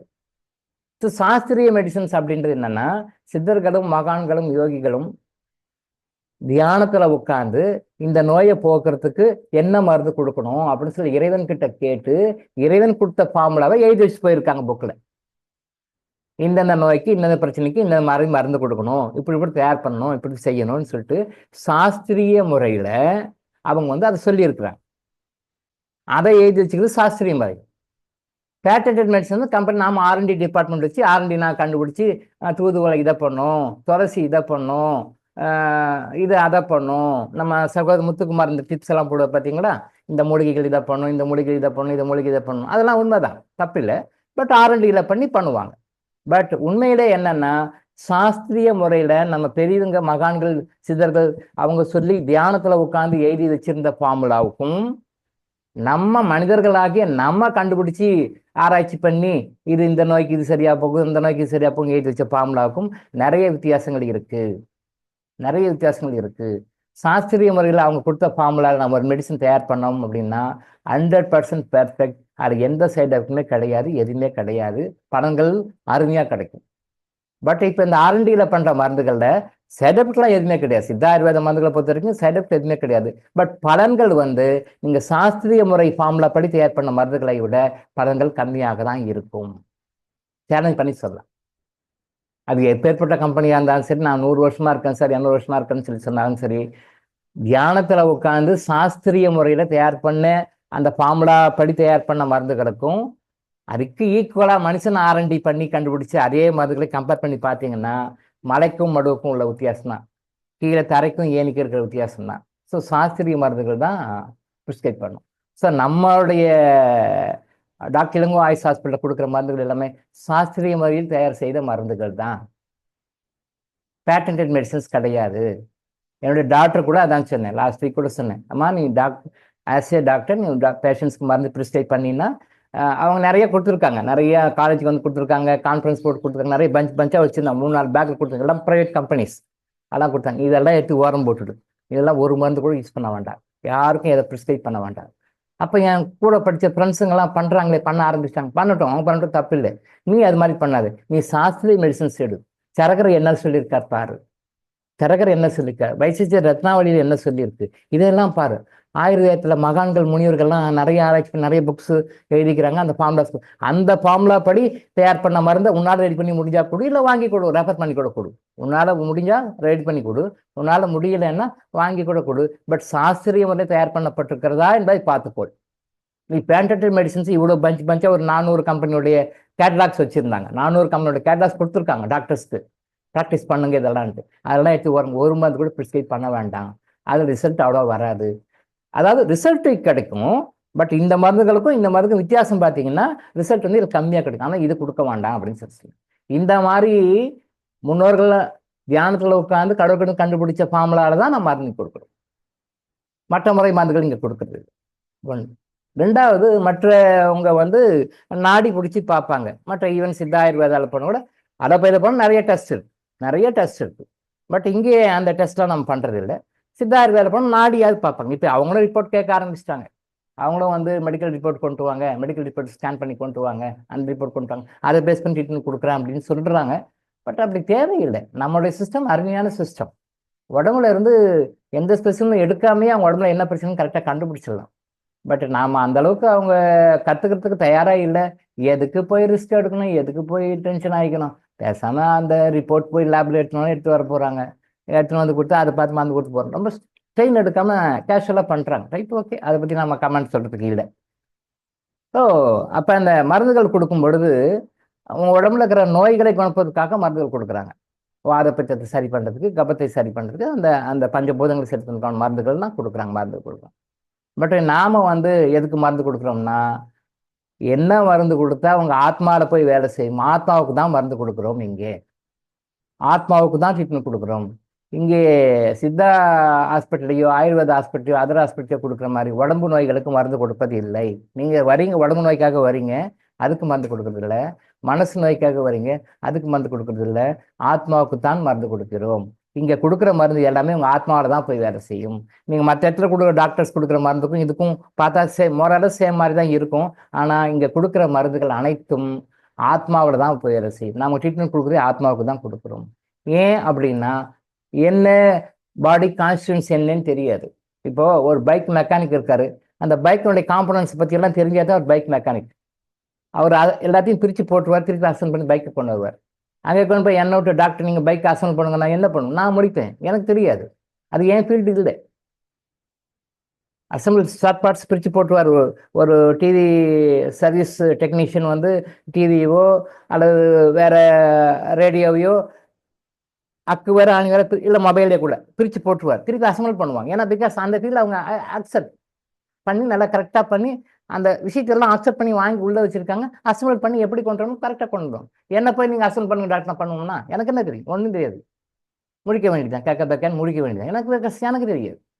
அப்போ ஒரு நோயின்னு வருதுன்னா அந்த நோயை குணப்படுத்துறதுக்கு என்ன பண்ணும்? உடம்பு என்ன, மனம்னா என்ன, ஆத்மானா என்ன, உடம்புக்கு ஏன் நோய் வருது, ஏன் குணமாக்குது, ஏன் குணமாக்க மாட்டேங்குது அப்படின்னு நிறைய விஷயங்கள் நம்ம பார்த்து தெரிஞ்சுன்னா நாம இதை எக்ஸ்பர்ட்டாக இருக்கும். ஒரு நோயின்னு வந்தால் அதுக்கு நோய்க்கு உண்டான காரணம் என்ன, அதை எப்படி செட் பண்ணணும் எக்ஸ்பர்ட்டாக இருக்கு. அப்போது நாம் எல்லாரும் நினைக்கிறோம் உடல் மனம் ஆத்மாவால் மனிதன் ஆக்கப்பட்டிருக்கிறான். ஒரு மனிதன் கட்டம் அது வேற நிறைய தத்துவங்களை நிறைய தத்துவங்கள் இருக்குது. அந்த தத்துவங்களால் உருவாக்கப்பட்டிருக்கிற மனிதன், அதை பற்றி இப்போ பேச வேண்டாம். அது உங்களுக்கு கன்ஃபியூஸ் ஆகும், அது இப்போ வேண்டாம், பின்னாடி பார்த்துக்கலாம். ஸோ உடல் மனம் ஆத்மா இது எல்லாருக்கும் தெரியும், பேசிக்காக தெரியும். அப்போது ஒரு மனிதன் உடலாலும் மனதாலும் ஆத்மாவும் ஆக்கப்பட்டிருக்கிறார். அப்போது என்ன விஷயம் சொல்ல வரேன்னா, ஆங்கில மருத்துவம் உடம்பை மட்டுமே பார்க்குது, மனுஷனா மட்டுமே பார்க்குது. மனுஷனா இல்லை, மனுஷனை மெஷினாக பார்க்குது. மனுஷன் வந்து மெஷினாக பார்க்குது. ஆங்கில முறை மருத்துவம் எப்படி பார்க்குது? மனுஷனை வந்து மெஷினாக பார்க்குது. என்ன பண்ணுது? கிட்னி கெட்டு போச்சா, வேற கிட்னி வச்சுக்கோ. ஹார்ட் கெட்டு போச்சா, இந்த பேஸ் மேக்கர் வச்சுக்கோ. பிளட்டு உனக்கு ஃபால்ட் ஆகி போச்சா, இந்த வேற பிளட் உள்ள வாங்கி போட்டுக்கோ. வேற ஆயில், எக்ஸ்டர்னல் ஆயில், இன்ஜினுக்கு ஒருத்த மாதிரி வேற. அந்த உடம்புக்கு உண்டான பாடிக்கு அந்த ரத்தம் தான் சூட்டபிள், வேற பாடியோட ரத்தம் சூட்டபிள்னு தெரியாத இருக்கு. அதனால ரத்தம் போட்டுக்கோ. ஸோ வெளியிருந்து என்ன வாங்கிக்கணும் வச்சுக்கோ. வெளியிருந்து எக்ஸ்டர்னலாக ஃபேக்டரி வச்சுக்கோ. பிகாஸ் அது மெஷினாக ஸ்பேர் பார்ட்ஸ் ரிப்பேர் ஆகி போச்சா, வேற போட்டுக்கோ. Fight wrong against God's law, கடவுளுடைய சட்டத்துக்கு எதிரானது அது.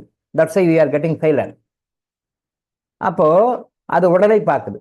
மற்ற முறை மருத்துவங்கள் எல்லாமே மனிதனை மனிதனாக பார்க்குது. மனுஷனுக்கு பிரச்சனைகள் வரும் அப்படின்னு சொல்லி பார்க்குது. சித்த மருத்துவம் ஆயுர்வேத மருத்துவம் மட்டும்தான் உலகத்திலேயே மனிதனை ஆத்மாவாக பார்க்கிறது. ஹோமியோபதி மனிதனை மனிதனாக பார்க்கிறது. அதை பற்றி பின்னாடி பேசுவோம். மனிதனை மனிதனாக பார்ப்பது ஹோமியோபதி மருத்துவம். மனிதனை தெய்வமாக பார்ப்பது, மனிதனை ஆத்மாவாக பார்ப்பது சித்த மருத்துவம், ஆயுர்வேத மருத்துவம். அப்போ ஆத்மாவில் ஒரு பிரச்சனை இருக்கு. ஆத்மாவில் இருக்கிறது தான் மனசுக்கு வரும். மனசுல வந்த பிறகுதான் உடம்புக்கு வரும். நல்லா புரிஞ்சுக்கோங்க. திருப்ப பல முறை சொல்லியிருக்கேன். நான் 6 மாசமா கிளாஸ் வரனால நீங்க தெரிஞ்சுக்கலன்ற அறியாமையை நான் வந்து வெளிச்சம் போட்டு காட்டினால திருப்பி நான் பேச வேண்டியதா இருக்கு. ஏற்கனவே நிறைய பேர் சொல்லுவாங்க, சகோதரர்கள், சார் சொன்னதையே ரிப்பீட் பண்றீங்க சார், சொன்னதே திருப்பி சொல்றீங்க சார், கீழே இருந்த ரெக்கார்ட் மாதிரி சொல்றீங்கன்னு மறைமுகமாக சொல்றாங்க என்கிட்ட. சொன்னதே திருப்பி சொல்றீங்க சார், கீழே இருந்த ரெக்கார்ட் மாதிரின்னு சொல்லாமல் சொல்றாங்க. உண்மைதான், நான் மறுக்கல. அதை ஏன் திருப்பி ஒரு தடவைக்கு 2 தடவை சொல்ல, 2 தடவைக்கு 3 தடவை திருப்பி அதை உங்க மனசுல வாங்கிக்குங்க, அது உள் மனசுல வாங்கிக்குங்க அப்படின்னு நம்ம சொல்றோம். அது உள் மனசை வாங்கிங்க, அது ரெக்கார்டு. அது எந்த டைம்ல எந்த சூழ்நிலை எப்போ வந்து உங்களுக்கு மேலே வந்து உங்களுக்கு அவேர்னஸ் கொடுக்கும், அதை வாங்கிக்கிங்கன்னு தான் திருப்பி கீழே இருந்த ரெக்கார்டு மாதிரி சொல்றோம். டைம் ஆகுது, உங்களுக்கு போர் அடிக்குது, உங்களுக்கு டென்ஷன் ஆகுது, எமோஷன் ஆகுதுன்னு தெரிஞ்சாலும் கூட நம்ம ஏன் திருப்பி அதை மைண்டில் வாங்கிக்கிங்கன்னு சொல்கிறோம். ஆனால் நீங்கள் அதை வாங்கிக்கிறதுல ஒரு டிவி சீரியலில் ஒருத்தர் சொன்ன வசனத்தை அப்படியே மைண்டில் வச்சுக்கிறீங்க. ஆனால் இது மாதிரி விஷயத்தை வாங்கிக்க மாட்டேங்க. அதான் திருப்பி சொல்கிறோம். ஒரு மனிதன் உடல் மனம் ஆத்மாவால் ஆனவன். அவனுக்கு நோய்கள் வந்து முதல்ல வந்து ஆத்மாவில் தான் வரும். ஆத்மாவில் வந்த பிறகு அங்கே நீங்கள் கண்டுக்கல, ஆத்மாவை நீங்கள் உணர்ந்து ஆத்மாவை நீங்கள் கண்டுக்கல அப்படின்னும் போது அது மனசுக்கு வரும். நீங்கள் மனசில் வந்த பிறகும் அதை கண்டுக்கலன்னும் போது தான் உடம்புக்கு வரும். அப்போ உடம்புக்கு வந்தாலும் சரி, நீங்கள் எப்போ டாக்டர்கிட்ட போறீங்கன்னா அது கடைசியில் 100% முத்தன் சேர்த்து தான் போறீங்க. திரும்ப சொல்கிறேன், என்ன வாழ்க்கையில் உடம்பு நோய் மட்டும் இல்லை, வாழ்க்கையில் பிரச்சனைகள், கல்யாணம் ஆகலை, ஆரோக்கியம் இல்லை, சொந்த வீடு இல்லை, கொடுத்த பணம் வரமாட்டேங்குது, கடங்காரன் நெருக்கிறான், பதில் சொல்ல முடியல, மாமியார் பிரச்சனை, புருஷன் கோஆப்ரேட் பண்ண மாட்டேன்றான், பொண்டாட்டி இப்போ கோஆப்ரேட் பண்ண மாட்டேன்றா, பிள்ளைங்க வம்பு பண்றாங்க, சம்மந்தி பிரச்சனை பண்றாரு, டைவர்ஸ் கேட்குறாங்க. வாழ்க்கையில் 1000 பிரச்சனைக்கு ஒருத்தருக்கு ஒரு பிரச்சனை. அத்தனை பிரச்சனைகளுக்கும் காரணம் வந்து ஆத்மா தான். ஆத்மாவோட உட்கார்ந்து கொண்டிருக்கின்ற உங்களுடைய பாஸ்ட் லைஃப் கர்மாஸ் தான். அப்போ ஆத்மாவில தான் உங்க ரெக்கார்டு எல்லாமே இருக்கு. அந்த ஆத்மா கிட்ட தெரியும். அதுக்கு போயிட்டு ஆரம்பத்திலேயே ஆத்மா கிட்ட அப்ரோச் பண்ணி ஆத்மா இது என்ன பண்ணலாம் ஏது செய்யலாம் நீங்க ஆத்மா கிட்ட தெரிஞ்சு கரெக்ட் பண்ணீங்கன்னா உங்க வாழ்க்கையில பிரச்சனைகள்லாம் எதுவுமே வராது, சரியாயிடும். வாழ்க்கை பிரச்சனைகள்ல கடவுள் வந்து நீங்க திருந்தணும், நீங்க மாறணும், நீங்க வந்து பாடங்களை கற்றுக்கொண்டு திருந்தணும்னு சொல்றதுக்காக உங்களுக்கு கொடுக்குற பல டெக்ஸ்ட் புக்ல சோதனைகள்ல சோதனைகள்ல எதுன்னா நோயும் ஒண்ணு, நோய் மட்டுமே இல்லை, நோயும் ஒண்ணு.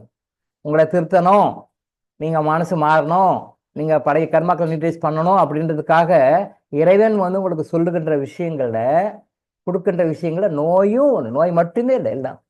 அப்ப அதனால நோய் மட்டும் இல்லை, நோய்க்கான மற்ற விஷயங்களும் இங்கே டாக்டர் ஹாஸ்பிட்டல் டீல் பண்ணப்படுகின்றன.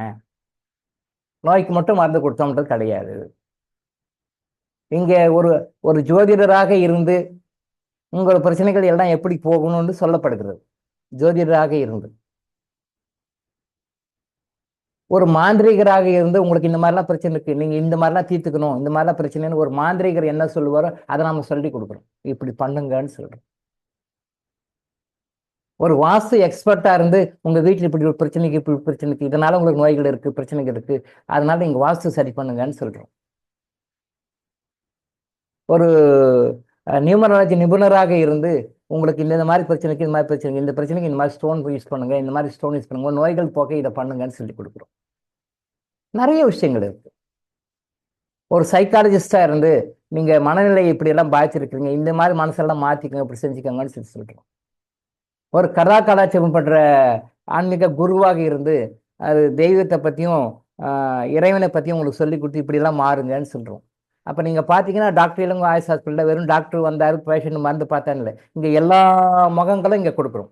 ஒரு ஜோதிடராக, ஒரு மாந்திரிகராக, ஒரு வாஸ்து எக்ஸ்பர்ட்டாக, ஒரு நியூமராலஜிஸ்டாக, ஒரு ஜெம் எக்ஸ்பர்ட்டாக, இன்னும் வாழ்க்கையில் நீங்க யாரெல்லாம் உங்க பிரச்சனை தீர்க்கறதுக்காக ஒரு எஜுகேஷன் கன்சல்டன்டாக உங்க பிள்ளை இதுல படிக்க வைக்காதீங்க, பிகாஸ் அந்த அம்சம் அந்த பிள்ளைக்கு இல்லை, அது வாங்கி வந்த வரம் வேற லைன்ல போடுங்க. இது யார் செய்யற வேலை? ஒரு கன்சல்டன்ட் செய்யற வேலை, ஒரு எஜுகேஷன் கன்சல்டன்ட் பண்ற வேலை. இப்போ இந்த காலத்துல அது பெரிய பூமிங் இண்டஸ்ட்ரி ஆகிப்போச்சு. உங்க பிள்ளைய வந்து இதுக்கு படிக்க வைக்காதீங்க, உங்க பிள்ளைய இப்படி போக வைங்க. ஏன்னா பிகாஸ் அது வாங்கிட்டு வந்த கர்மா இப்படி வந்திருக்கு, இந்த மாதிரி வந்திருக்கு, அதனால நீங்க அதுல அனுப்பாதீங்க, இதுல போங்க.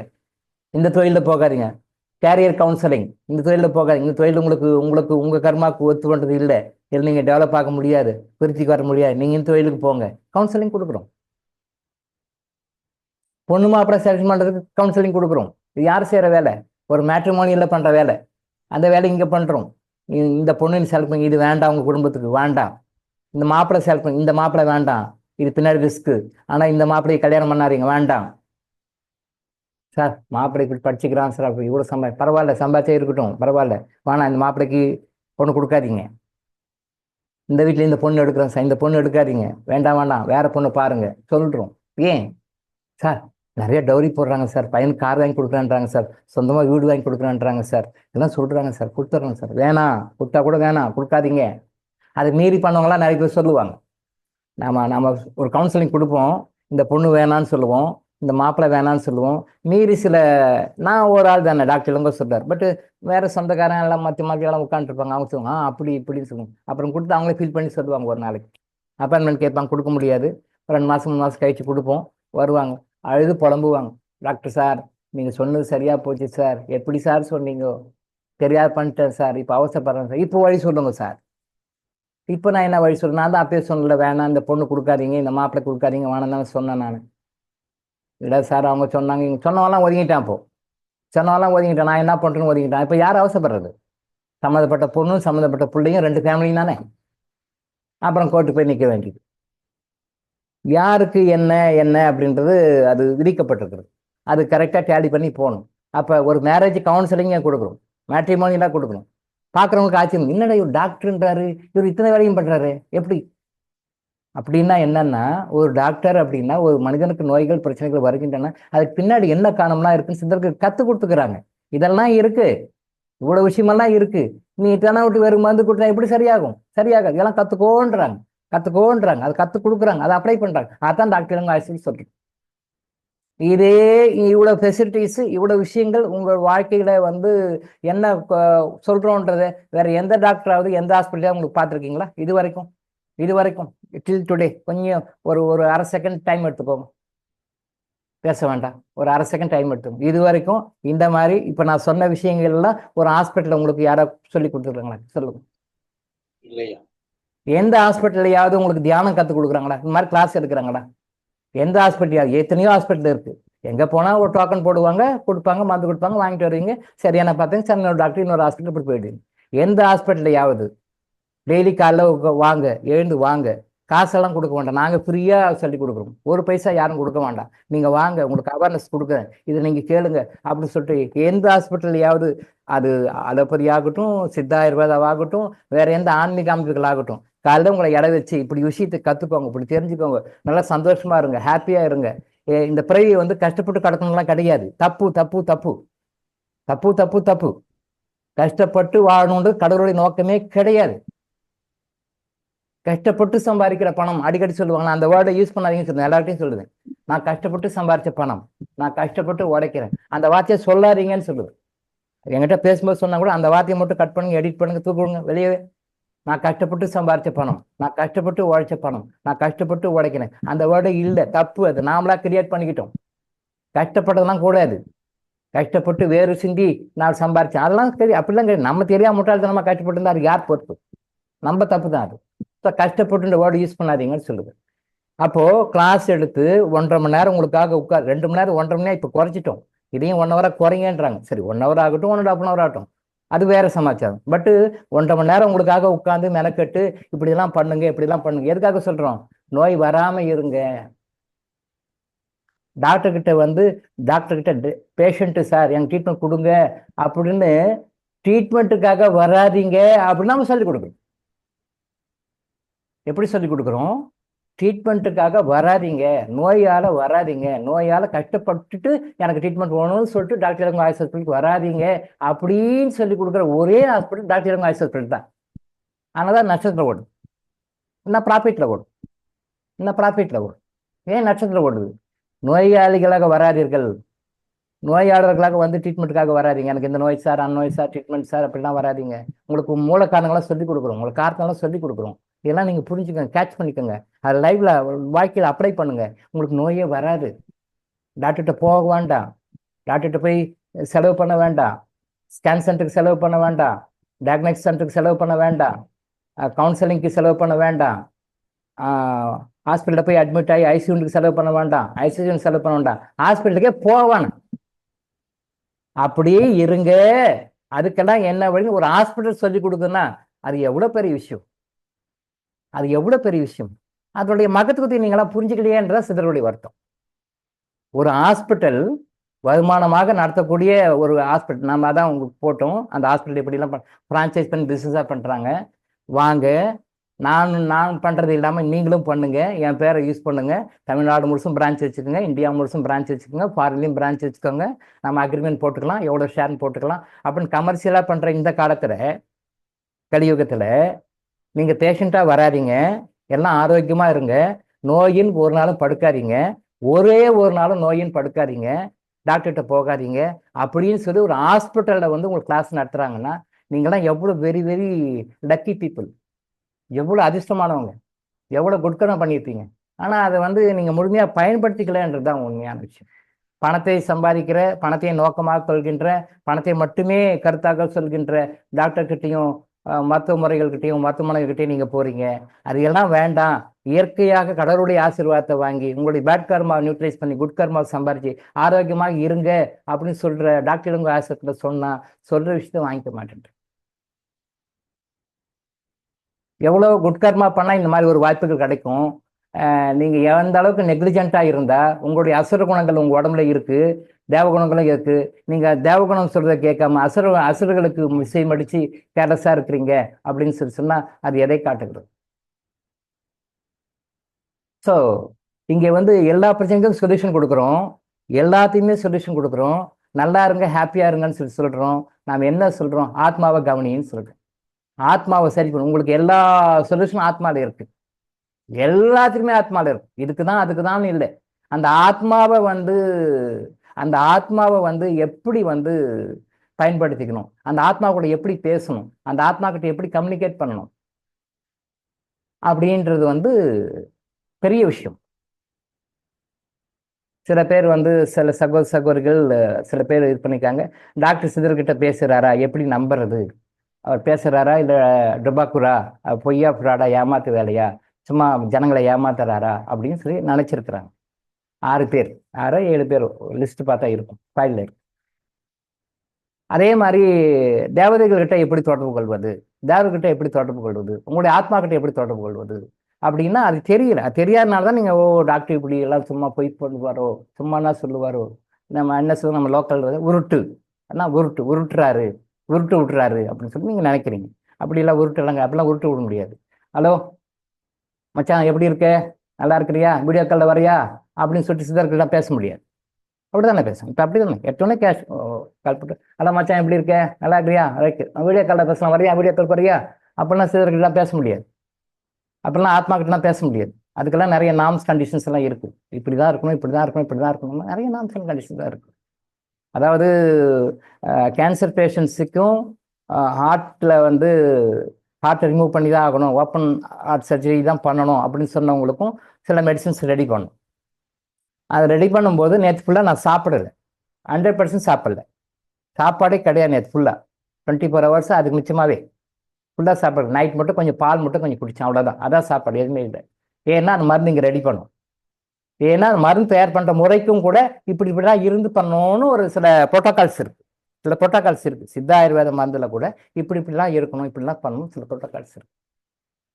கேன்சர் பேஷண்ட்டுக்கும் ஓப்பன் ஹார்ட் சர்ஜரி பண்ணணும்னு ரெக்கமெண்ட் பண்ண பேஷண்ட்ஸுக்கும் நான் மருந்துக்கும் நேற்று ரெடி பண்ணோம். அந்த குறிப்பிட்ட திதி நட்சத்திரத்தை நேற்று ஃபுல்லாக கிட்டத்தட்ட 1.5 நாள் சாப்பிடல. இன்னைக்கும் எப்போ சாப்பிடுன்னு எனக்கு தெரியாது. அந்த ப்ராசஸ் முடிஞ்ச பிறகு தான் சாப்பிடும், அது வரைக்கும் சாப்பிட மாட்டேன். பச்சை தண்ணி கூட குடிக்கல, வெறும் பால் மட்டும் நைட் பண்ணி குடிச்சிட்டு படுத்தோம். இந்த மாதிரி ஒரு நோய்க்கு மருந்து எங்கேயாவது தயார் பண்ணுறது கேள்விப்பட்டிருக்கீங்களா? நீங்கள் எந்த ஹாஸ்பிட்டலில் போங்க, இல்லை சித்தா ஆயுர்வேதா மெடிசன் ஸ்டோரில் கூட போங்க, ஹார்ட் ப்ராப்ளமா இந்த மருந்து, கிட்னி ப்ராப்ளமா இந்த மருந்து, இப்போ மருந்து தான் கொடுப்பாங்க. அந்த மருந்து எப்படி தயார் பண்ணிப்பாங்க? ஃபேக்ட்ரியில் தயார் பண்ணியிருப்பாங்க, ஏதோ ஒரு ஃபேக்ட்ரி தயார் பண்ணியிருப்பாங்க.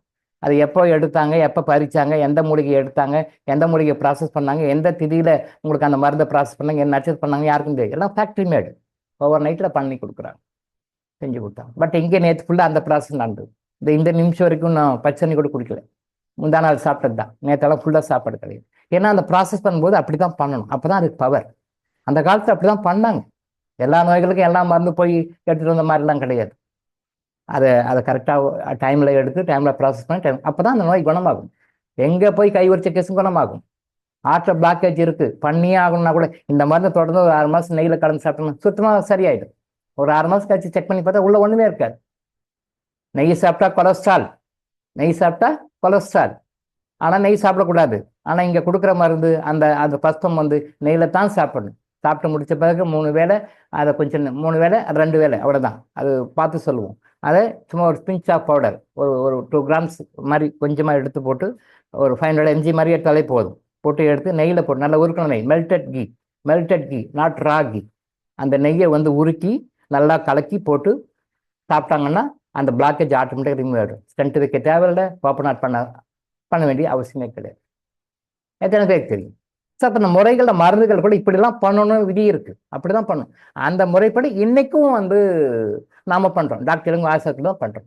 நீங்கள் உலகத்தில் எந்த ஹாஸ்பிட்டல் போங்க, அது கவர்மெண்ட் ஹாஸ்பிட்டல் போங்க, ப்ரைவேட் ஹாஸ்பிட்டல் போங்க, சித்தா போங்க, ஆயுர்வேதா போங்க, யுனானி ஹாஸ்பிட்டல் போங்க, எங்கேயும் இந்த மாதிரி மருந்து கிடைக்காது. அப்போ அந்த மருந்துலாம் பணம் கொடுக்கும், கண்டிப்பாக கொடுக்கும். அது தப்புலாம் கிடையாது, நம்ம அதெல்லாம் சொல்ல வரல, அதெல்லாம் குறை சொல்லக்கூடாது, தப்பு. அது பலன் கொடுக்கும், அதை விட பல மடங்கு இது பலன் கொடுக்கும். அந்த மருந்தை நீங்கள் ஒரு 1 year எடுக்கணும் அப்படின்னு சொல்லி சொன்னால் இங்கே நாம் கொடுக்குற மருந்து ஒரு 3 மாதம் ரிசல்ட் கொடுக்கும். அதே நேரத்தில் அந்த மருந்துக்காக செலவுப்பட்ட காஸ்ட்டும் இதோட இது கம்மியாக இருக்கும். வெல் கம்பேரிங் வித் தட், அந்த மெடிசனை கம்பேர் பண்ணும்போது இது காஸ்ட் வைஸும் கம்மியாக இருக்கும், பலனும் அதிகமாக இருக்கும். அதுவும் வேலை செய்யும், இதுவும் வேலை செய்யும். அந்த முறைகள் படி கரெக்டாக செய்யணும். அந்த முறைகள் படி நாம இங்கே செய்யறோம். இதுதான் டாக்டருக்கும் வாய்ஸ் ஹாஸ்பிட்டலுக்கும் மற்றதுக்கும் மருந்து. இப்போ டாக்டர் இளங்கோ ஹாஸ்பிட்டலில் மருந்துக்கு யாருக்கும் ப்ரிஸ்கிரைப் பண்ண மாட்டோம். நீங்கள் இந்த ஹாஸ்பிட்டல் போய் வாங்கிக்கோங்க, இந்த மருந்து போய் வாங்கிக்கோங்க, ப்ரிஸ்கிரிப்ஷன் கிடையாது. நீங்கள் வேறு எந்த ஹாஸ்பிட்டல் போனால் ப்ரிஸ்கிரிப்ஷன் பண்ணி கொடுத்துருவான். ஈவன் சித்தா ஆயுர்வேத ஹாஸ்பிட்டல் கூட சில மருந்துகள் கொடுப்பாங்க, சில மருந்துகள் இங்கே மெடிக்கல் ஸ்டோரில் வாங்கிக்கோங்க எழுதி கொடுத்துருவாங்க. இங்கே இது வரைக்கும் யாருக்கும் ப்ரிஸ்கிரைப் பண்ணி இந்த மருந்து இங்கே வாங்கி இங்கே வாங்கி கொடுக்க மாட்டோம். ஏன் கொடுக்க மாட்டோம் அப்படின்னு சொல்லி சொன்னால், இங்கே கொடுக்குறது யூனிக் மெடிசன். யூனிக் மெடிசன் உங்களுடைய ஆறாவுக்கு, உங்களுடைய கர்மாவுக்கு, உங்களுக்கு எந்த மாதிரி மருந்து கொடுக்கணுமோ, எந்த மருந்து கொடுத்தா உங்கள் ஆறாவோட கரெக்டாக அப்சார்வ் ஆகுமோ அந்த மாதிரி மருந்தை எனர்ஜைஸ் பண்ணி கொடுக்குறோம். That's it is getting delay. ஒருத்தருக்கும் ஒரு உதாரணத்துக்கு எடுத்தோம் அப்படின்னு சொல்லி சொன்னால், ஒரு டயபெட்டிக் பேஷண்ட்ஸ் 10 பேர் இருக்காங்க அப்படின்னு சொல்லி சொன்னால், நான் ஒரே நாள் அப்பாயின்மெண்ட் கொடுத்து 10 பேருக்கு நான் மருந்து கொடுக்குறேன்னு சொல்லி சொன்னால், மருந்துகள் வந்து 10 பேருக்கும் 10 விதமாக இருக்கும். 10 பேருக்கும் 10 விதமாக இருக்கும். அந்த 10 பேருக்கு 10 விதமாக இருக்கும்போதும் ஒருத்தர் கொடுக்கும் போதும் அவங்களுடைய அரஸ்கோப்புக்கு தகுந்த மாதிரி, அவங்களுடைய கர்மாவுக்கு தகுந்த மாதிரி டிவைன் எனர்ஜி வாங்கி எனர்ஜைஸ் பண்ணி மருந்து கொடுப்போம். பணம் கொடுக்குறீங்களா? கம்ப்யூட்டர் பில் இவ்வளவு ஆகுது. ஓகே ரைட், இந்தா பிடிங்க, இந்தாங்க பிடிங்க, சாப்பிடுங்க. இதான் நடக்குது இன்னைக்கு. இதான் நடக்குது. ஈவன் சித்தா ஆயுர்வேதா மெடிசன்ஸே நீங்கள் போனீங்கன்னா கூட டாக்டர் ப்ரிஸ்கிரைப் பண்ணி கொடுப்பாரு. சில மருந்துகள் அவங்களே கொடுப்பாங்க, அதை வாங்கிக்குவீங்க. சில மருந்து ப்ரிஸ்கிரைப் பண்ணி கூட மெடிக்கல் ஸ்டோரில் போவீங்க, இந்த மருந்து டாக்டர் கொடுத்துருக்கா ப்ரிஸ்கிரிப்ஷன் கொடுப்பீங்க, கம்ப்யூட்டரில் பில் போடுவாங்க, இவ்வளோ அமௌண்ட், ஓகே ரைட் கொடுங்க, இதை போட்டு சாப்பிடுங்க, ரைட், பணம் கிடைக்கும். இல்லைன்னா சொல்லலை, கண்டிப்பாக இந்த மாதிரி மருந்துகள் சைட் எஃபெக்ட் கிடையாது, தைரியமாக சாப்பிடலாம். பட் அதை விட இங்கே கொடுக்குற மருந்து எனர்ஜைஸ் பண்ணி கொடுப்போம். அதான் இப்போ நான் சொன்னேன், 10 பேர் பேஷண்ட், 10 பேர் இருக்காங்க, 10 பேருக்கும் ஒரே டைமில் டயபெட்டிஸ் மெடிசன் கொடுக்கணும்னா 10 பேருக்கும் 10 விதமான எனர்ஜி இருக்கும். மருந்துகளை கொஞ்சம் கொஞ்சம் காம்பினேஷன் மாறும். அந்த மருந்துகள் காம்பினேஷன் மாறும். அந்த மருந்து காம்பினேஷன் மாறி இருந்தாலும் கூட எனர்ஜைஸ் கொடுக்கும்போது அவங்க பேர், வேறு சில டேட்டா இருக்குது, அது ஓப்பனாக சொல்லக்கூடாது, அவங்க பேர், அவங்க நட்சத்திரம், அவங்களுடைய கர்மா, அதுக்கு தகுந்த மாதிரி கொஞ்சம் ஸ்பெஷலாக எனர்ஜி வந்து இன்வோக் பண்ணி அந்த எனர்ஜி மருந்துக்கு கொடுத்து எனர்ஜைஸ் பண்ணிட்டு தான் அதை ரிலீஸ் பண்ணி கொடுப்போம். மருந்து ரெடியாக இருக்கும், பட் எனக்கு எனர்ஜைஸ் பண்ண டைம் இருக்காது. மருந்து ரெடியாக இருக்கும், எனர்ஜைஸ் பண்ண டைம் இருக்காது. இன்னமும் நிறைய கிட்டத்தட்ட 12-13 பாக்ஸ் மேலே வச்சுருக்காங்க. மருந்தெல்லாம் ரெடியாக போட்டு வச்சுட்டாங்க, நேமோட போட்டு என்னென்ன க்ரீம் போட்டு கரெக்டாக எடுத்து இன்னும் நான் எனர்ஜைஸ் பண்ணலை. சரி, அதை எனர்ஜைஸ் பண்ண பிறகு தான் கீழே கொண்டு வந்து கொடுப்பாங்க, மருந்து பேஷண்ட்டுக்கு கொடுப்பாங்க, எனர்ஜைஸ் பண்ணி கொடுப்போம். அப்போ எனர்ஜைஸ்ன்றது என்னன்னா, உங்களுடைய கர்மாவுக்கு, உங்களுடைய ஆறாவுக்கு, உங்களுக்கு அந்த மெடிசின்ஸ் ஃப்ரீக்குவன்சியில் என்ன பவர் கொடுத்தால், இறைசக்தி அந்த சக்தியை கொடுத்தால் அந்த மருந்து நல்லா பல மடங்காக வேலை செஞ்சு உங்களுடைய தீய கர்மாக்களை அழிக்குமோ அந்த கர்மாவுக்கு உண்டான எனர்ஜி அந்த மெடிசின்ஸில் எனர்ஜி பண்ணி கொடுத்துட்டு அனுப்புவோம். இப்போ எனக்காக இப்போ கால்ட வரும்போது பார்த்தா ஒரு 13 பாக்ஸ் தனியாக பேர் போட்டு எடுத்து வச்சிருக்கேன். 13 பாக்ஸ் வெயிட்டிங்கில் இருக்கு. கொடுக்கணும்னா கொடுத்துடலாம். நீங்கள் எடுத்து டெஸ்ட் பண்ணுங்கன்னா பண்ணிவிடுவாங்க, இது நேரில் வந்து வாங்கினா வாங்கிடுவாங்க. பட் அது எனர்ஜைசேஷனுக்காக பெண்டிங் இருக்குது. அதை நம்ம எனர்ஜைஸ் பண்ணி கொடுக்கும் பொழுது அது பல மடங்காக வேலை செய்யும். இந்த எனர்ஜைசிங் டெக்னிக் வந்து டாக்டர் இளங்கோ ஹாஸ்பிட்டல் தான் பண்ணி கொடுக்கும். உலகத்தில் எந்த ஹாஸ்பிட்டலும் இப்படி கிடையாது. போனீங்கன்னா மருந்து கொடுத்தோம் வாங்கிட்டு வந்தோம். இதுதான் வித்தியாசம். ஸோ இந்த மாதிரி நடைமுறைகள் நிறைய இருக்குது. டைம் ஆகி போச்சு, இன்னைக்கோட இதோட முடிச்சுக்குவோம். இந்த மாதிரி நிறைய விஷயங்களை ஃபாலோ பண்ணி கொடுக்கறதுனால தான் டிலே ஆகுது. உங்களுக்கு டிலே ஆகிறதுக்கு காரணம் இன்னும் நிறைய மிக முக்கியமான காரணங்கள் இருக்குது. ஏன் எனக்கு பின்னாடி வந்தவங்க கொடுத்தாங்க, நான் முன்னாடி வந்தேன், அவங்களுக்கெல்லாம் கொடுக்கல அப்படின்றதுக்கெல்லாம் ஆன்சர் இருக்குது. அதை நாளைக்கு பேசுவோம். இன்றைக்கி டைம் முடிஞ்சு போச்சு, நாளைக்கு அதை பற்றி பேசுவோம். இந்த டிஃப்ரென்ஸை நீங்கள் புரிஞ்சுக்கிட்டீங்கன்னா இந்த மாதிரி நீங்கள் டென்ஷன் ஆக மாட்டீங்க, எமோஷன் ஆக மாட்டீங்க. அந்த டிஃப்ரென்ஸ் உங்களுக்கு தெரியாதனால தான் நீங்கள் வந்து டென்ஷன் ஆகுறீங்க, எமோஷன் ஆகுறீங்க. எனக்கு மருந்து கொடுக்கல, எனக்கு ரிசல்ட் கொடுக்கல, எனக்கு வந்து சர்வீஸ் கொடுக்கல, எனக்கு வந்து கவுன்சிலிங் கொடுக்கல, ஒய் அப்படின்ற காரணம் தெரியல. அதைத்தான் உங்களுக்கு ரெகுலராக சொல்லி கொடுத்துட்ருக்கோம். நாளைக்கு நம்ம திரும்பவும் அதை கண்டினியூ பண்ணுவோம். இன்றைக்கி இதோடு நம்ம முடிச்சுக்குவோம். அதாவது வந்து உண்மையான ஞானமும் உங்களது நல்ல கர்மாவும் மட்டுமே உங்களுக்கு அனைத்து இன்பங்களையும் கொடுக்கும். இது எதை மாற்றி சொல்லி கொடுக்குறோம் அப்படின்னா, அறியாமையே துன்பத்திற்கு காரணம், ஆசையை துன்பத்திற்கு காரணம் புத்தர் சொல்லியிருக்கார். அதுக்கு அடுத்தது அதை அப்படியே நம்ம இன்னும் ஃபைன் டியூன் பண்ணி செம்மைப்படுத்தி வந்தோம் அப்படின்னு சொன்னால், அறியாமையை துன்பத்துக்கு காரணம்னு நாம் சொல்கிறோம். அறியாமை தான் துன்பத்துக்கு காரணம். அந்த அறியாமையினால தான் இவ்வளோ கஷ்டப்படுறோம். நாம் அறியாமையோட தான் ஆசையும் படுறோம், தப்பாக ஆசைப்படுறோம். எதுக்கு ஆசைப்படணும், எதுக்கு ஆசைப்படக்கூடாது நமக்கு தெரியல. தப்பாக ஆசைப்படுறோம், நம்ம வேலைக்கு வாங்கிக்கிறோம். ஸோ அந்த அறியாமை தான் காரணம். அந்த அறியாமையே அனைத்து துன்பங்களுக்கும் காரணம்னு சொல்லி அதை நெகட்டிவாகவே திருப்பி சொல்ல வேண்டாம். நம்ம டெய்லி அதை சொல்லணும். சொல்லியிருக்காங்க, டெய்லி அந்த டெக்ஸ்ட்டை சொல்லுங்க, மக்கள் மனித பதிவு மாதிரி சொல்லுங்கன்னு இருக்காங்க.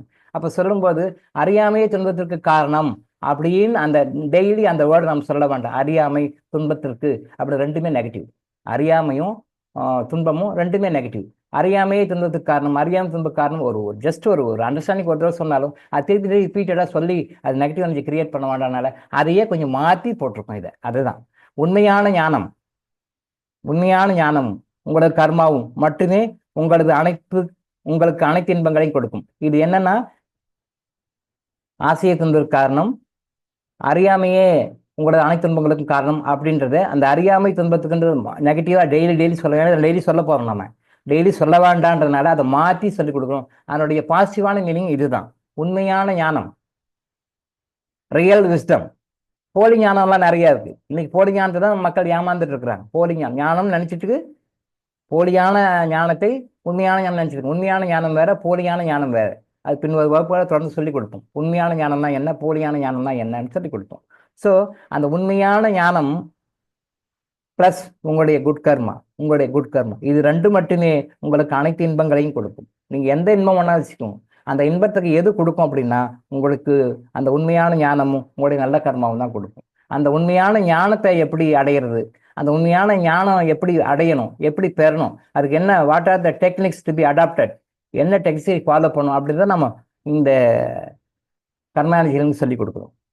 உங்களுடைய நல்ல கர்மாவை எப்படி கிரியேட் பண்ணிக்கணும், பேட் கர்மா எப்படி நியூட்ரிஸ் பண்ணணும், நல்ல கர்மா எப்படி கிரியேட் பண்ணணும். ஆனால் தீய கர்மாக்கள் இந்த வேர்டை நம்ம யூஸ் பண்ணல. தீய கர்மாக்களை போக்கணும் நம்ம சொல்லல. குட் கர்மா கிரியேட் பண்ண ஆரம்பிச்சோன்னா ஆட்டோமேட்டிக்காக தீய கர்மா போயிடும். ஸோ தீய கர்மா அதுக்கு நம்ம எனர்ஜி கொடுக்க வேண்டாம், தீய கர்மாவுக்கும் நம்ம எனர்ஜி கொடுக்க வேண்டாம். ஸோ தீய கர்மாக்களை போக்கி குட் கர்மாவை அதிகப்படுத்திக்கணுன்றது நம்ம மறைமுகமாக தீய கர்மாவை கட் பண்ணி விட்டுறோம், குட் கர்மாவை சேர்த்தணுன்றோம். அதுதான் சொல்கிறோம் உண்மையான ஞானமும் உங்களுக்கு நல்ல கர்மாவும் மட்டுமே உங்களுக்கு அனைத்து இன்பங்களையும் கொடுக்கும். பொறுமையாக நிதானமாக அமைதியாக கொஞ்சம் யோசனை பண்ணி பாருங்க. இது வேத வாக்கு மாதிரி. அதான் நம்ம டெய்லி ரிப்பீட் பண்ணுறோம். கடவுள் அன்புமயமானவர் ஆனால் கர்மவிதிக்கு உட்பட்டு செயல்படுவோன்றதை நீங்கள் புரிஞ்சுக்கணும். கடவுள் அன்புமயமானவர் ஆனால் கர்மவிதிக்கு உட்பட்டு செயல்படுவோன்னு நீங்கள் புரிஞ்சிக்காதனால தான் கட்டுப்பட்டுருக்கீங்க. ஸோ அந்த கோட்டை இங்கே சொல்கிறோம். கடவுள் அன்புமயமானவர் ஆனால் கர்மவிதிக்கு உட்பட்டு செயல்படுவோர். ஏதோ வாய்ப்பாடு படித்த மாதிரி டேபிள் படித்த மாதிரி இல்லை. இதை மனசில் இந்த மீனிங்கை நீங்கள் உள் வாங்கினீங்கன்னா நீங்கள் உங்கள் பிரச்சனைகள் இருந்து நோய்கள் இருந்து வெளியே ஆரோக்கியத்தையும் ஆனந்தத்தையும் அடைவீர்கள் அப்படின்னு நம்ம சொல்கிறோம். ஸோ இதை டெய்லி ரெகுலராக சொல்லியிருக்கேன். கிளாஸ் ஆரம்பிக்கும் போதும் சொல்லுவாங்க, கிளாஸ் முடிக்கும் போது நான் சொல்லி முடிக்கிறேன். நன்றி, வணக்கம்.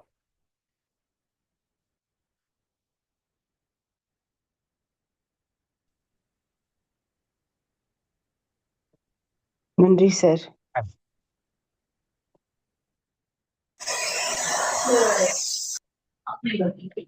நன்றிங்கய்யா, மிக்க நன்றி.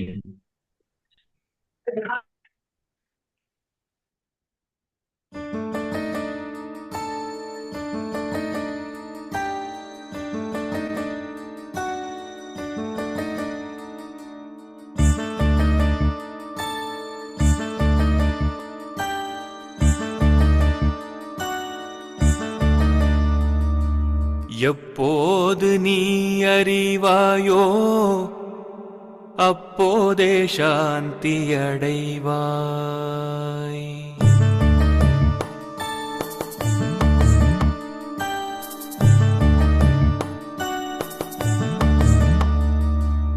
எப்போது நீ அறிவாயோ அப்போதே சாந்தி அடைவாய்.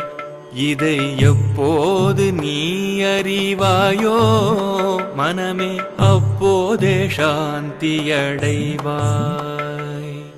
இப்பாரில் எப்போதும் எல்லாம் இறை அருளால்,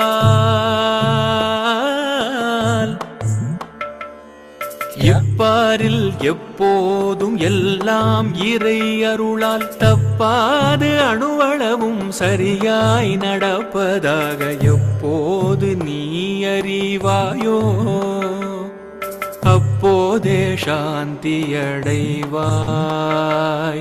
அப்போதே சாந்தி அடைவாய். அப்போதே சாந்தி அடைவாய்.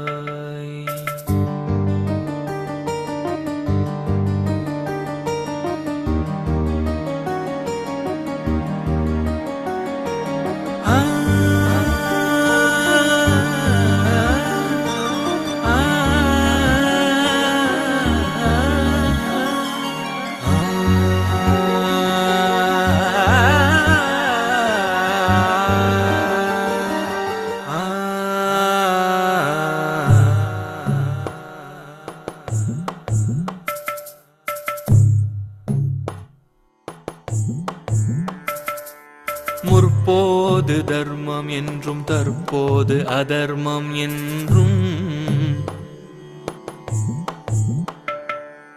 முற்போது தர்மம் என்றும் தற்போது அதர்மம் என்றும் முயன்றே சீர்திருத்திட முடியும் உன்னாலே என்றும், முற்போது தர்மம் என்றும் தற்போது அதர்மம் என்றும் முயன்றே சீர்திருத்திட முடியும் உன்னாலே என்றும், மற்ப அகந்தை செருக்கால் அலையாமலே அடங்கி,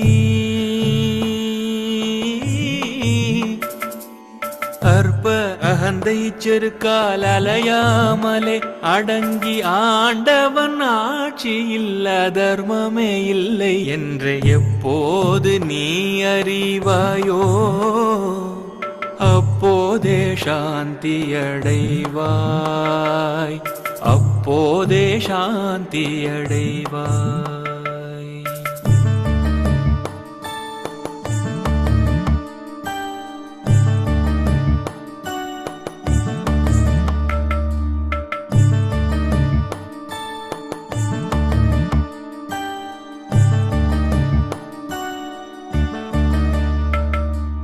எழுந்த உன் எழுச்சியால் எண்ணம் செயல் சொல்லாக,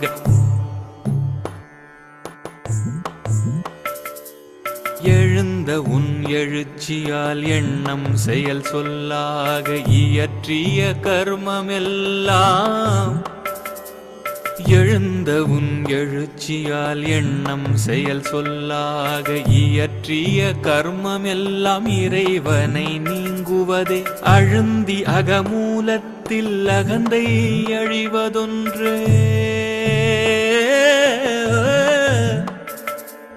அழுந்தி அகமூலத்தில் அகந்தை அழிவதொன்றே, அரிய கிருத கிருத்திய ஆன்மானுபவம் என்று எப்போது நீ அறிவாயோ, அப்போதே சாந்தி அடைவாய். மனமே எப்போது நீ அறிவாயோ, அப்போதே சாந்தி அடைவாய். இப்பாரில் எப்போதும் எல்லாம் இறை அருளால் தப்பாது அணுவளவும் சரியாய் நடப்பதாக எப்போது நீ அறிவாயோ, அப்போதே சாந்தி அடைவாய், அப்போதே சாந்தி அடைவாய்.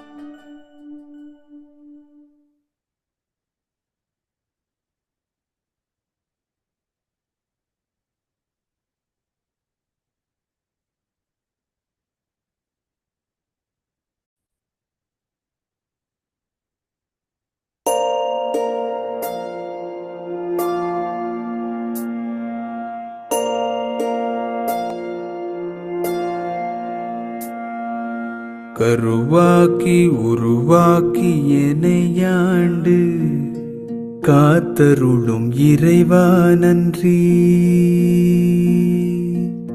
எங்கும் நிறைந்தோனே எல்லையிலாதானே, எங்கேயும் எப்போதும் என் குலம் காப்பவனே. நெஞ்சம் துணிய துணையாய் வருவாய், நேர்மறை உணர்வுகள் பெருகிடச் செய்வாய். உடலில் உறுதியை பெரிதாய் தருவாய், உனை உணரும் அறிவை என்னுள்ளருள்வாய். சுற்றமனைத்தும் காப்பவனே, செய்தொழிலில் ஏற்றம் தருபவனே, எடுத்த செயலில் வெற்றி கொடு, என் ஆற்றல் பெருகிட அருளை கொடு.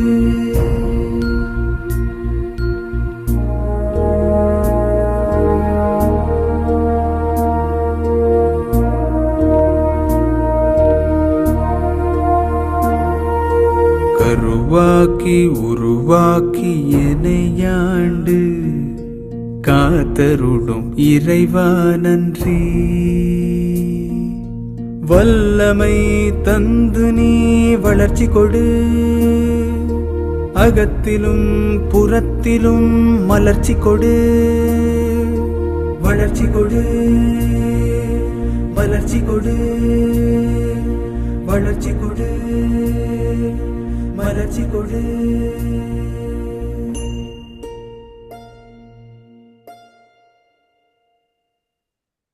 நன்றிங்க ஐயா. ஐயா. ஐயா மிக்க நன்றிங்க ஐயா. நன்றி ஐயா. நன்றிகள் ஐயா. நன்றிங்க சார். நன்றிங்க ஐயா. நன்றிங்க. நன்றிங்க ஐயா. நன்றிங்க ஐயா. Thank you sir. ரொம்ப நன்றிங்க ஐயா. நன்றிங்க ஐயா. நன்றிங்க ஐயா. ரொம்ப நன்றிங்க. நன்றி. நன்றிங்க ஐயா.